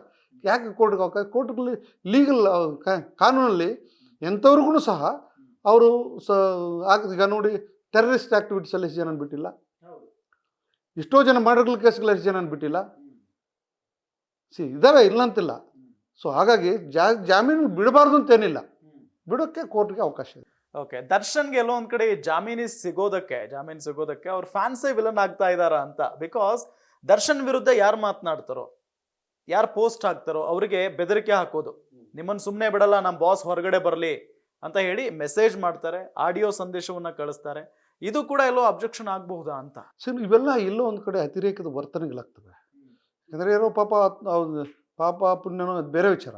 ಅಭಿಮಾನ ಅಂತಕ್ಕಂಥದ್ದು ಸಹಜವಾಗಿ ಇರ್ತದೆ. ಇದೊಂದು ವೈಜ್ಞಾನಿಕ ಜೀವನಗಳಲ್ಲಿ, ಆಧುನಿಕ ಜೀವನದಲ್ಲಿ ಇದೊಂದು ಫ್ಯಾಷನ್ ಆಗಿದೆ. ಸೊ ಅಭಿಮಾನ ಇರ್ತಕ್ಕಂಥ ಮಾಡಿರ್ತಕ್ಕಂಥ ಒಳ್ಳೆ ಕೆಲಸಗಳಿಗೆ ಒಂದಷ್ಟು ಅಭಿಮಾನಿಗಳು ಉಟ್ಕೊಂಡಿರ್ತಾರೆ. ಬಟ್ ಅದನ್ನೇ ಸತ್ಯ ಅಂತ ಹೇಳ್ಬಿಟ್ಟು ಜೀವನ ಮಾಡಬಾರ್ದಲ್ಲ. ಸೊ ನೀವು ನಿಜವಾಗ್ಲೂ ಸಹ ದರ್ಶನ್ಗೆ ಸಹಾಯ ಮಾಡಬೇಕು ಅಥವಾ ನಿಮ್ಮ ಅಭಿಮಾನ ಇರೋದಾದರೆ ನೀವು ಸುಮ್ಮನೆ ಇರಬೇಕು. ಕಾನೂನಿನ ಚಟುವಟಿಕೆಗಳಲ್ಲಿ ನೀವು ನೋಡ್ತಾ ಇರಬೇಕು. ಕಾನೂನಾತ್ಮಕವಾಗಿ ಸಹಾಯ ಮಾಡ್ಕೋಬೇಕು. ಕಾನೂನು ಬಿಟ್ಟು ಯಾರನ್ನು ಸಹ ವರ್ತನೆ ಮಾಡಬಾರ್ದು. ಸೊ ಅದು ತೊಂದರೆ ಆಗ್ತದೆ. ತೊಂದರೆ ಆಗಬಾರ್ದು ಅನ್ನೋದ್ರಲ್ಲಿ ತಾವು ಗಮನಿಸ್ಕೊಂಡು ಇರಬೇಕು. ಕಾನೂನಾತ್ಮಕವಾಗಿರ್ತಕ್ಕಂಥ ಸಹಾಯಗಳನ್ನು ಮಾಡ್ಬೋದು ಅಷ್ಟೇ. ಓಕೆ ಸರ್, ಇಷ್ಟೊತ್ತು ವೀಕ್ಷಕರೇ ನಾವು ಗಮನಿಸಿದ್ವಿ ಈ ದರ್ಶನ್ ಅವರ ವಿಚಾರ, ಜೊತೆಗೆ ಏನು 17 ಜನ ಟೋಟಲ್ ಆಗಿ ಆರೋಪಿಗಳಿದಾರಲ್ಲ ಅವರ ಚಾರ್ಜ್ ಶೀಟ್ ಸಲ್ಲಿಕೆ ಆಗಿದೆ. ಅವರ ಜಾಮೀನು ಪ್ರಕ್ರಿಯೆ ಕೂಡ ಇನ್ನೇನು ಆರಂಭ ಆಗುತ್ತೆ. ಜಾಮೀನು ಸಿಗುತ್ತಾ ಇಲ್ವಾ ಅನ್ನೋದ್ರ ಬಗ್ಗೆ ಸೀನಿಯರ್ ಅಡ್ವೊಕೇಟ್ ಶಂಕರಪ್ಪನವರು ಬಹಳ ಅದ್ಭುತವಾಗಿ ತಿಳಿಸ್ಕೊಟ್ರು. Sir, thank you so much ಇಷ್ಟೊತ್ತು ನಮ್ಮ ಕಾರ್ಯಕ್ರಮದಲ್ಲಿ ಭಾಗಿಯಾಗಿದ್ದಕ್ಕೆ. ವೀಕ್ಷಕರೇ, ಇದು ಇವತ್ತಿನ ಗ್ಯಾರಂಟಿ ನ್ಯೂಸ್ನ ವಿಶೇಷ ಕಾರ್ಯಕ್ರಮ.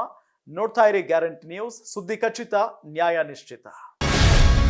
ಗ್ಯಾರಂಟಿ ನ್ಯೂಸ್, ಸುದ್ದಿ ಖಚಿತ, ನ್ಯಾಯ ನಿಶ್ಚಿತ.